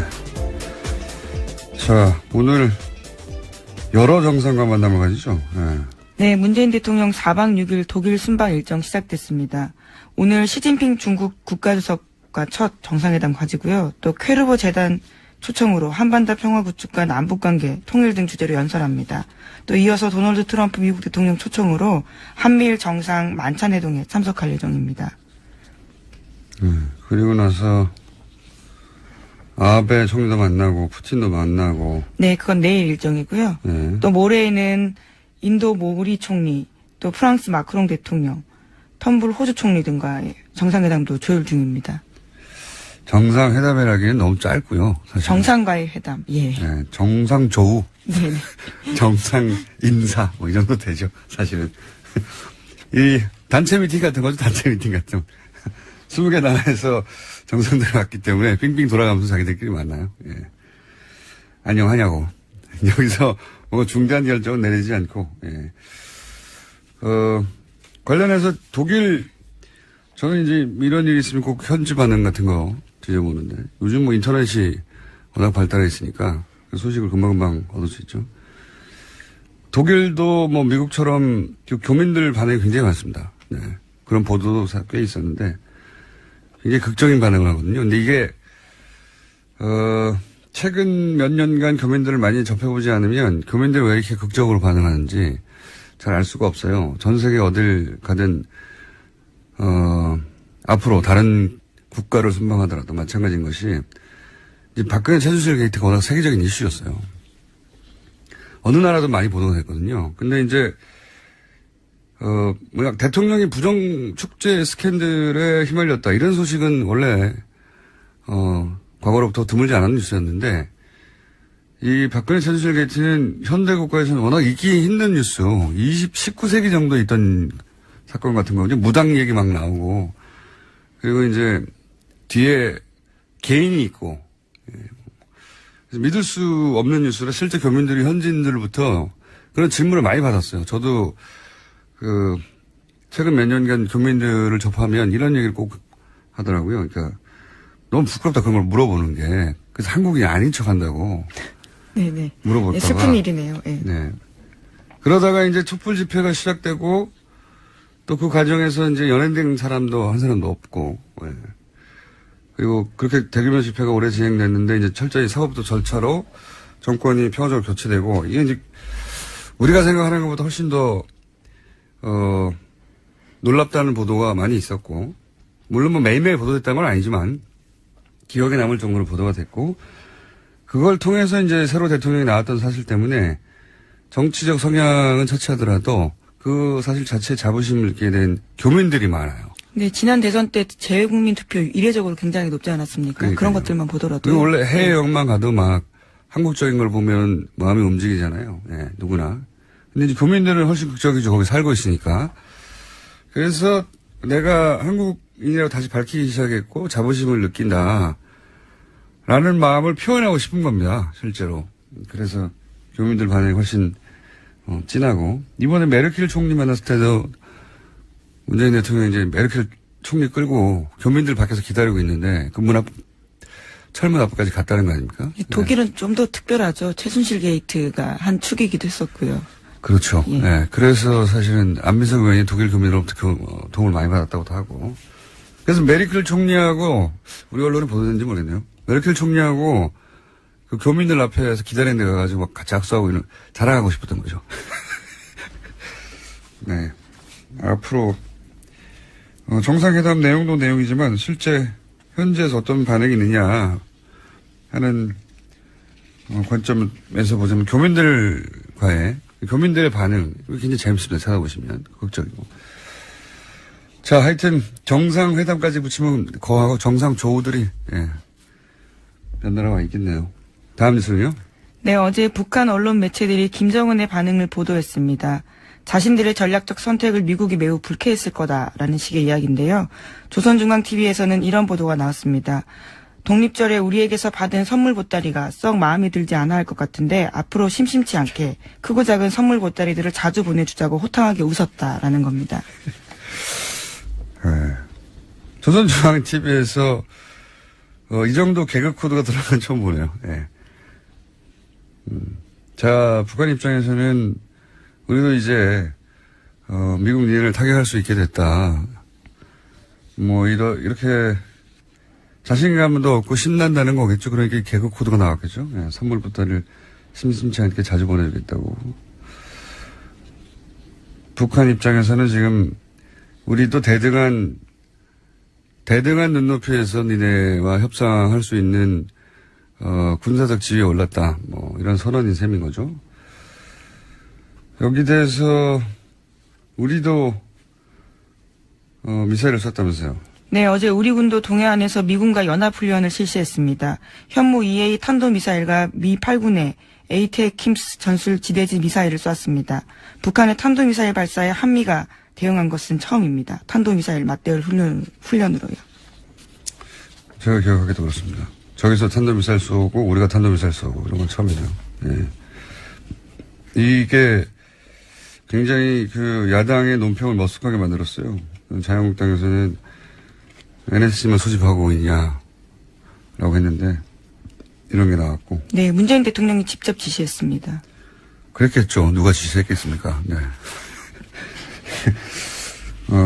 바른당에서도 이제 사드 배치가 지연돼서 북한이 ICBM을 쐈다는 식의 논평도 냈는데 좀 머쓱하게 됐고, 예. 사실 ICBM, 이게 좀 아이러니예요. ICBM을 쏘면서 북한이 사드를 배치해야 된다고 하는 논리가 굉장히 약해져 버렸어요. ICBM은 사드로 막을 수 있는 게 아니거든요. 지금까지 ICBM을 그러니까 북핵 때문에 사드 배치가 꼭 필요하고 그리고 한국을 보호하기 위해서 사드 배치가 필요하다. 주한미군과 미사일은 미국으로 날아가는데 한국의 포대가 여기 있으면 뭐합니까? 네. 아이러니가 북한이 ICBM을 쏴버려서 사드 배치의 명분을 내세우기가 더 약해져 버린 그런 아이러니가 있습니다. 사드 배치하고 ICBM은 상관이 없어요. 예. 미국의 본토에서도 ICBM을 막는 건 사드가 아니에요. 다른 무기 체계지요. 이건 이제 뭐라고 말할까요? 사드가 왜 필요한지에 대한 설득 논리로. 오히려 이 사드의 레이더의 탐지 범위에 중국의 ICBM은 걸려요. 그게 중국의 주장이기도 하고. 예. 그래서 중국이 지금 미국이 중국 ICBM 발사를 조기 탐지하기 위해서 이러는 거 아니냐 이런 주장을 하고 있죠. 예. 그래서 중국 ICBM의 격추 확률을 높이기 위한 장비이고 그렇게 되면은 이 영내에서 전략적 균형을 맞추고 있다가 중국 쪽이 굉장히 불리해지는 거 아니냐 이런 반발입니다. 중국 쪽에서는. 자, 그건 다음 기회에 다루기로 하고요. 다음 뉴스는요? 네, 국민의당 제보조작 사건 소식 계속 전해드리고 있습니다. 이유미 씨가 19대 대선을 하루 앞두고 이준서 전 최고위원에게 전화를 걸어서 무서우니 그만하고 싶다라고 호소했던 사실이 검찰 조사 결과 드러났습니다. 또한 이 씨는 그날 외에도 이 전 최고위원에게 수차례 전화를 걸어서 심경을 호소했다라고 합니다. 아하. 이게 이제 요통하는 녹취 파일이 있다는 거네요? 네, 이유미 씨가 그렇게 주장하고 있습니다. 또 제출했다고 하고요. 그러니까요. 녹취 파일이 있는 부분은 이제 주장이 아니라 증거로 보강이 된 거네요. 그러니까 저는 이제 이 대목에서 이준서 전 최고위원이 본인은 이것이 조작됐다는 걸 전혀 몰랐다라고 마지막 순간까지 이제 당에서 함께 이 사실을 알게 된 그 시점 전혀 몰랐다고 하는 건데 굉장히 여러 차례 그만하자고 했다는 거잖아요. 예. 그 중에 어떤 날에 녹취는 등장을 한 것이고, 대선 이전에. 지금처럼 문제가 되기 이전에. 근데 이렇게까지 그만두자고 할 때는 그만두자고 하는 이유가 있겠거니 생각하는 게 상식이죠. 네, 더불어민주당이 고발한 때였습니다. 그때가요. 문제가 커질 것 같으니까 무섭다라는 취지의 이야기로 들립니다. 고발했으니 그만두자고 하는 걸로만 받아들였다고 하기엔 통화가 여러 차례였다고 하니까 이준서 최고위원이 이제 지금도 몰랐다고 앞으로도 계속 몰랐다고 하는 입장밖에 취할 수 없긴 할 텐데 이유가 있겠거니 뭔가 자료가 부실하거나 불완전하거나 최소한 문제가 크게 있어서 이러는 거라고 생각하는 게 상식인데 전혀 몰랐다고 하니까요. 그 부분은 설득력이 좀 떨어지는데 그걸 밝히는 검찰의 몫이죠. 예, 다음 주는요. 네, 지난달 28일에는 국민의당 이용주 의원이 이유미 씨가 검찰에서 단독 범행이라고 진술했다라고 밝힌 바 있습니다. 그런데 이유미 씨는 검찰 조사에서 이준서 전 최고위원이 파일 조작에 개입했다라고 일관되게 주장했다라고 어제 JTBC가 보도했습니다. 그렇군요. 단독 범행이냐 아니냐 이게 이제 가장 초미의 관심사인데 제가 보기에는 이준서 전 최고위원도 이런 주장이 계속 나오고 예, 이런 정황이 계속 나오면 점점 입건 가능성이 높아질 수 있다고 보여지는 보도네요. 예. 자, 이건 추정으로는 여기까지가 한계이기 때문에 자, 다음 뉴스는요. 네. 최순실 게이트 관련된 소식 계속 전해드리고 있는데요. 어제도 이재용 삼성전자 부회장 재판 열렸습니다. 이 자리에 이상화 전 KB 하나은행 본부장이 증인으로 출석했습니다. 최순실 씨 독일 금고직이라고 알려진 인물인데요. 네, 여러 차례 저희도 소개했는데 네. 드디어 증인으로 나왔네요. 네, 이 전 본부장이 특검에서 한 진술이 일부 공개가 됐습니다. 이 전 본부장은 특검에서 글로벌 영업본부장으로 임명된 이유를 묻는 질문에 대해서 최순실 씨의 계획 아래 제가 본부장으로서 영향력을 행사하게 됐다고 생각했다라고 증언했습니다. 그게 무슨 말이죠? 그러니까 최순실 탓이라는 거죠.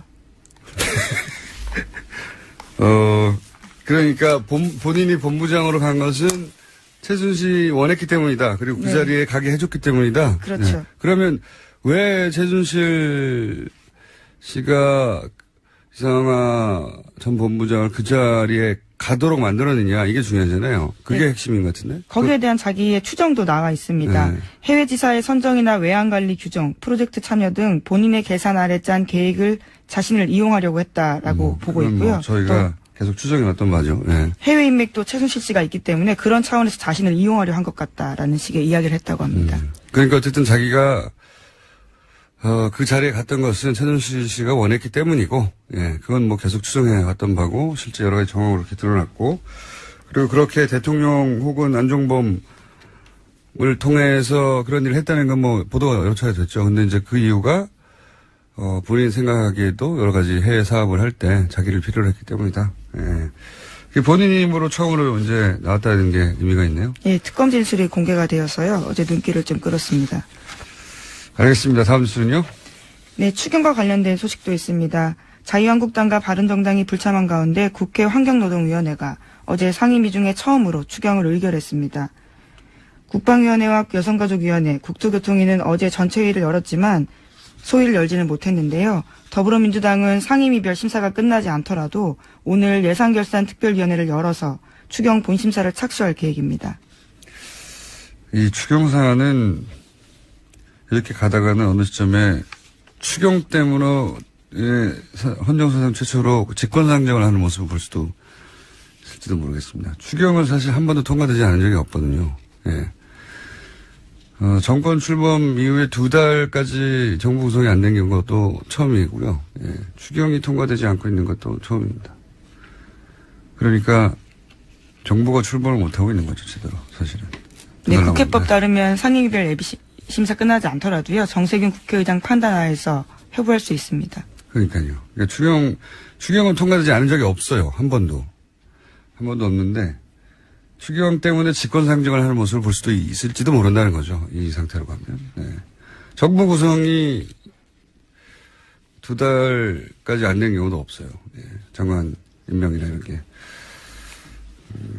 그게 이제 언론에서는 크게 보도가 안 되고 있는데 만약에 보수 정권에서 이런 일이 있었다면 정부 출범부터 발목을 잡는다고 뉴스가 아주 쏟아졌겠죠. 난리가 났겠죠.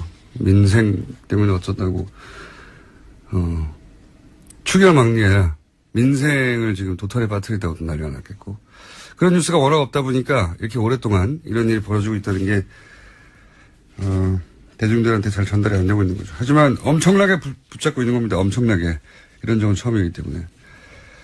자, 다음 뉴스 한 2개 정도 더 전할 수 있을 것 같습니다. 네, 어제 홍준표 자유한국당 대표가 취임 후 처음으로 친박계 핵심 의원들과 대면했습니다. 그 자리에서 홍문정 의원은 이런 말을 했는데요. 우리가 전국 정당으로 거듭나려는 상황에서 그런 배려가 좀 있었으면 좀 좋지 않았을까. 호남이 됐든지라는 이야기를 했는데 홍준표 대표가 자신의 측근이자 부산 출신인 이종혁 전 의원을 최고위원에 임명한 것에 대해서 비판한 겁니다. 또 최경환 의원도 이렇게 말했는데요. 지금은 우리 당이 젊은이로부터 외면당하고 있기 때문에 가칭 영라이트 운동이라도 벌여야 하는 거 아닌가라고 말했습니다. 뉴라이트가 아니라 영라이트. 그러니까 홍 대표가 측근 부산 출신을 임명하자 최고위원회 전국 정당으로 거듭내려는데 부산 출신을 또 경영하면 어떡하냐. 네. PK 출신을. 최경환 의원은 의원 확정을 위해서 젊은층을 사로잡아야 되는데 영라이트 운동을 하자. 말은 맞는 말이에요. 예. 다만 이 말을 홍문정 의원과 최경환 의원이 할 말이냐. 네. 본인들 때문에 영라이트가 안 되고 있는 거 아닐까요? 네, 최경환 의원 같은 경우에는 현재 중소기업진흥공단이라는 곳에 채용에 개입했다는 혐의로 재판받고 있는 중이거든요. 자신의 인턴 출신이었던 사람을 2,999등 했는데도 취업을 성공시킨 바가 있다라는 혐의를 받고 있습니다. 네. 어쨌든 지금 이 뉴스가 전하는 바의 핵심은 어제와 마찬가지로 홍준표 대표가 사실은 당내 주류로부터 비토당하고 있다는 거죠. 예. 이런 장면을 보면 이 정치가 하루 앞도 예측하기 힘들다는 게 다이나믹하다는 게 홍준표 대표를 갑자기 응원하고 싶어지는 마음이 처음으로 생기는 분들이 좀 있을 수도 있습니다. 예, 자유한국당 내에서 비주류로 네, 그래서 당하고 있습니다. 자신의 SNS에 이렇게 썼습니다. 소수 구박이 구박해도 혁신을 멈출 수 없다. 그러니까 친박 세력들을 구박이라고 이제 표현한 거죠. 알겠습니다. 이 싸움은 뭐 금방 끝날 것 같지는 않고 그래서 원내대표와 대표가 서로 전혀 다른 말을 하고 대표가 이런 말을 하면 원내대표가 뒤집고 정우택 원내대표가요. 원내대표가 뒤집을 뿐만 아니라 인터뷰를 해서 대표가 지금 뭘 모르고 있다는 공개적인 자기들끼리 싸우는 게 아니라 여론전도 하고 있는 겁니다. 예. 예측치 못한 상황이에요. 다이나믹합니다. 다음 뉴스는요? 네, 세월호가 목포 신항에 도착한 지 오늘로 99일째입니다. 그런데 화물칸에 뒤엉켜 있는 차량을 빼내는 작업이 쉽지 않아서요. 8월 말까지 완료하려던 전체 일정도 늦어지고 있습니다. 99일이나 됐네요, 벌써. 근데 아직도 거기에 실려있던 차량도 못 빼고 있다는 거잖아요. 예. 자, 이 세월호 관련 뉴스는 저희가 모아서 한번 따로 특집을 마련해야 될 것 같습니다. 워낙 단발적으로 나오고, 그리고 예상보다 오래 길어지고 있기 때문에. 자, 어제 그리고 최동욱 총장 인터뷰가 잠깐 화제가 되기도 했었죠? 네, 어제 JTBC 나왔습니다. 그러니까요. 국정원 수사하려고 하다가 날아간 분이죠. 재밌는 뒷이야기인데, 여기까지만 하죠. 최정욱 전 총장이 직접 듣기로는 사실 국정원 수사가 시작될 때 초기에 청와대에 문의를 했다고 해요. 정권 초기였죠. 네. 청와대는 이 사안에 대해서 어떻게 생각하고 있냐. 문의를 했다고 해요. 근데 청와대에서 그랬다는 겁니다. 원칙대로, 법대로 해라. 그래서 본인은 잘됐다. 그래서 아주 원칙대로 해야지. 이렇게 생각하고 본인이 가장 신뢰하는 후배 윤석열 검사에게 마음껏 해! 라고. 그렇게 마음껏 수사를 해버렸더니 어느 순간 자기하고 다 날아가 있더라고. 네. 그래서 처음에는 이해를 못했더니 아니 법대로 하라고 해놓고 왜 그러냐고. 네. 알고 봤더니 나중에 곰곰이 생각했더니 법대로 해라. 단 자기만 빼고. 네. 그걸 못 알아들었다는 거죠 자기가. 그걸 깨닫는데 오랜 시간이 걸렸다. 네. 법대로 했더니 오늘 모두가 다 너덜너덜해서 자기 주변이 다 폭삭 망해 있더라. 짧게 일하고 퇴출되기에는 아까운 검찰총장이었다고 봅니다. 뭐 명예회복의 기회가 있겠죠. 여기까지 하겠습니다. 네.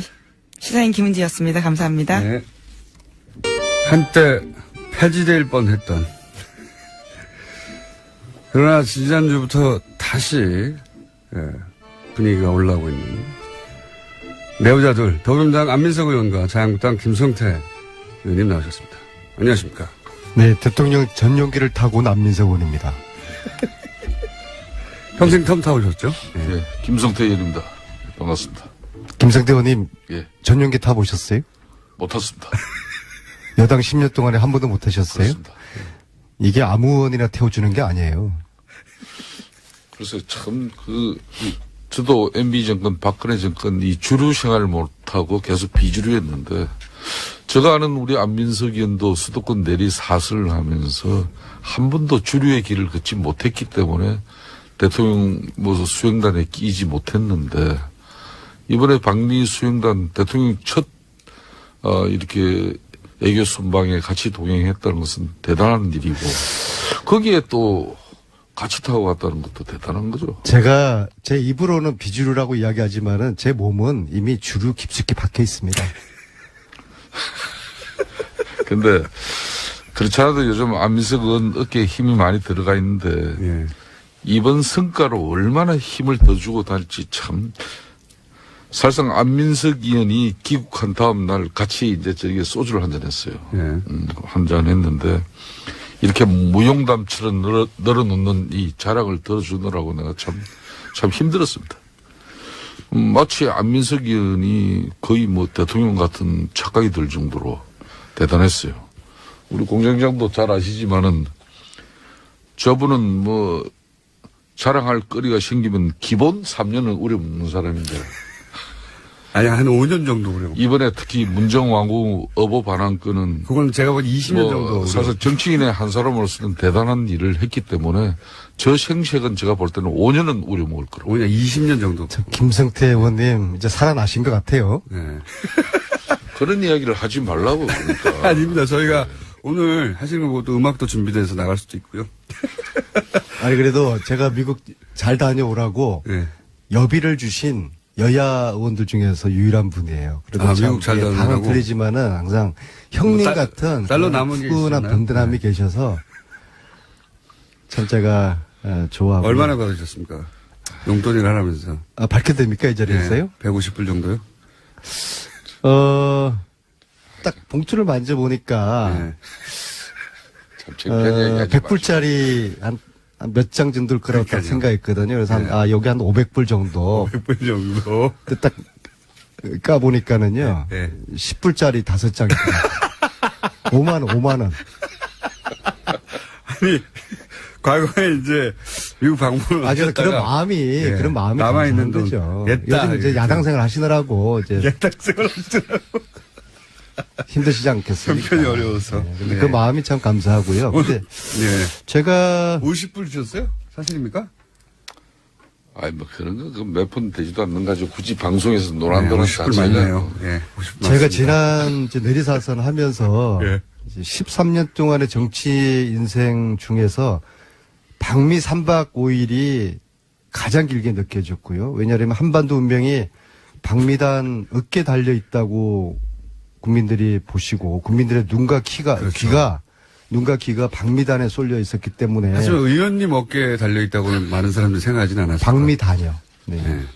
그래서 말투 하나, 발걸음 하나에 제 정치 인생을 건다는 심정으로 3박 5일을 보내다 보니까 그럼 하나요. 말도 극도로 아껴야 했고요. 그만큼 국민들에게 드릴 말씀이 많지 않았겠습니까? 그래서 네. 그 긴박했던 3박 5일의 현장 분위기도 좀 진솔하게 후계에다 담았고, 그리고 가까이서 3박 5일 동안 본 대통령의 그 모습, 대통령의 정말 애쓰는 그런 모습을 제가 이제 그저께 후기로 올렸거든요. 그래서 그건 찾아보게, 인터넷 찾아보시고, 오늘은 이제 직접 나오셨으니까 구두로 전달해 주세요. 어떤 일이 있었는지. 기억에 남는 인상적인 장면들. 예. 제가 이제 제 홈페이지에 올린 글을 보시고서 보신 분들이 글이 참 이렇게 재미있고 쫀득쫀득하다라고 좀 뭐 책 광고로 가칭하시는 이어져 분들이- 가시려고 그러는 거죠, 지금? 아닙니다. 특히 저는 주목을 했던 게 그 미국 의회를 방문했던 그 2시간 동안의 긴박했던 그 순간. 국내에서도 화제가 되긴 했는데, 근데 국내 기자들 누구도 그 자리에 계속 앉아서 내용을 듣지 못했기 때문에 그 상하원 지도자들이 한 자리에 모이는 게 어려운 일이다. 그리고 생각보다 굉장히 길고 그 밀도 있는 대화가 오갔다. 여기까지는 전달이 됐어요. 근데 그 내용이 그 내용을 저도 과연 기자가 배석되지 않은 가운데 상하원 의원 약 20여 분과 안민석 의원, 김경수 의원, 정치인에서는 딱 두 사람밖에 없었고. 네. 물론 외교부 공무원들도 좀 일부 외교 공무원, 외교부 강경화 장관하고요. 한 분인가 뭐 있었다. 안보실장, 정치실장, 그리고 박수현 대변인, 김경수 의원이었는데요. 나머지 분들은 영어를 잘 못 알아들으시고. 그러니까 굳이 저 이야기를 안 해도 되는데. 영어를 잘 알아들으시는 그 정책실장, 정책실장께서는 이제 와튼 스쿨 나오신 분이고요. 그 다음에 안보실장 외교관 출신에게 영어 잘하시고 강경화 장관이 영어 완벽하시고요. 근데 이분들은 이런 좀 내부의 그 뜨끈한 그런 핫한 이야기들을 전달을 못 하시잖아요. 그건 대통령이 할 말이니까요. 그렇죠. 그리고 김경수 의원하고 또 박수현 대변인은 좀 영어가 잘 안 되시니까 자꾸 저한테 옆에서 물어보고 무슨 말인지. 근데 이제 제가 전체적으로 여기서 좀 끌어줘야 돼요. 김경수 의원에게 직접 물어보긴 하겠습니다. 그러니까 영어가 짧아서 물어봤는데. 근데 그리고 또 그분들 입장이 뭐 저처럼 좀 자유롭지 못하잖아요. 그래서 제가 좀 후기를 통해서. 근데 의원님이 그 자리에서 발언한 건 한마디도 없죠? 아니, 이렇게 됐죠. 아니, 그런 이야기들을 제가 이 자리에서 이야기를 세세하게는 못해요. 전반적인 분위기만 저는 전달을. 제가 궁금한 건 의원님이 한마디라도 하셨냐 이거죠? 그러니까 그런 이야기를 한마디도 안 할 하신 수가 걸로. 없죠. 제가 이 자리에서. 제가 어떤. 당연히 대통령한테 물어봤으니까. 그 자리에서 저희 역할이 뭐였고. 근데 저기서 이제 언외교라는 게 발휘된 거예요. 언외교인데 미국의 상원 하원 의원들도 한국 대통령이나 한국 외교부 장관이나 청와대 안보정책실장하고는 이야기가 흉금없이 안 돼요. 근데 참 이게 가부 마음은 호라비 갈고 호라비 마음은 가부한다고 같은 의원들끼리는 좀 쉽게 소통이 될 수 있는. 그렇게 상상을 할 수 있는. 아닙니다. 상상이 아니고 그게. 안민석 의원한테 실제적으로 물어봤다. 그게 이제 아까 이 김경수 의원은 초선이고 쉽게 말하면 영어 잘하면서 이런 역량도 있어야 되고 상당한 무게도 있어야 되고 그런 걸 자기가 다 했다는 거예요. 결론은. 본인이 다 했네. 특별 수행은 해보셨어요? 제가 전용기 타보셨어요? 전용기는 안 탔지도만 나도 대통령 특보로 저도 이스라엘도 갔다 오고 콜롬비아도 저도 갔다 오고. 이스라엘, 콜롬비아하고 미국하고 이게 질적으로 수준이 틀린데 그렇게. 글쎄, 지질적으로 수준이 틀리게 모르겠고요. 뭐 늘 미국 패권주의에 대해서 이렇게 비판하시더니 언제부터 그렇게 또 친미주의자가 됐어요? 특히 이번에. 잘된 거예요. 아주 잘 된 겁니다. 그렇게 하세요. 아니 근데 실제로 의원님한테 물어봤어요? 아니 그런 이야기는 저한테 묻는 상하원 의원들이 문재인 대통령에게 질문하기도 바빴을 것 같아요. 대단히 저의 역할에 대해서 아직 공장장이 이해를 잘 못하고 있는 거고요. 그 자리에 왜 들어가셨어요? 제가 거기 역할이 의원님 어버 때문에 하신 거 아닙니까? 어버? 거기서 뭐 미국 의원들하고 무슨 어버 이야기를 했겠어요. 그러니까요. 그러니까 역할이 제 없으니까. 역할이 무엇이있는지 대해서는 묻지 마세요. 그것도 국가 안보입니까? 저 특별 수행으로서 특별한 역할이 있었는데. 무슨 얘기가 오갔습니까? 보도되지 않은 내용 중에. 이게요. 우리는 하원 1시간 방문하고 상원 1시간 방문한 게 그분들하고 차 한잔 하면서 그러니까 티타임 그런 정도 아니에요. 뒷담이나 나누는 걸로 처음에는 가볍게 뭐 칭찬해주고 환영해주고 그런 줄 알았는데 이게 완전히 송곳 같은 질문을 하는 이게 청문회 같은 그런 분위기였어요. 비공개였거든요. 그러니까 기자분들은 아무도 없었어요. 그러니까 이야기를 훨씬 더 자유롭겠죠. 당연히. 자유로운 정도가 아니라 아주 민감한 문제 있잖아요. 우리 대통령에게 그런 식이에요. 도대체 당신 북핵 문제 어떻게 할 거냐. 계속 당신이 이야기하는 것처럼 대화 타협. 이게 되겠느냐. 저 얘기는 들었습니다. 상원 의원 하나가 누군지도 들었습니다만 상원 의원 하나가 북한과 대화한다고 하는데 당신이 틀렸다. 이렇게 지적했다고 대놓고. 그런 얘기는 누구한테 들었어요? 네. 그래서 네. 그 2시간 동안의 청문회 아닌 청문회를 우리 대통령이 소화를 잘 하셨어요. 이 한미 동맹의 중요성을 강조를 하시면서도 우리의 입장을 아주 그냥 조곤조곤 왜 북핵 문제를 해결하는 데 있어가지고 제재가 능사가 아니라 대화와 타협, 투태력으로 가야 되는 이유를 설명을 하셨고 그리고 사드 문제도 우리 국민들이 촛불혁명으로 나를 대통령 만들었기 때문에 민주주의에 대한 요구가 더 어느 때보다 강하다. 따라서 사드에 대한 절차적 민주주의, 절차적 정당성에 대한 국민들에게 이 한치의 투명함이 없어야 된다. 한치의 투명함, 네. 한치의 불투명함이 없어야 되겠죠. 네. 제가 아직도 긴장감이 세게 들었습니다. 예. 풀리지 않은 것 같아요. 예. 이것이 미국 민주주의, 당신들이 이 시간 미국의 민주주의, 예, 당신들도 이것을 오히려 민주주의 요체가 그거 아니냐? 원하고 격려해줘야 되는 거 아니냐? 오히려 기다려달라. 단 내가 이렇게 절차적 정당성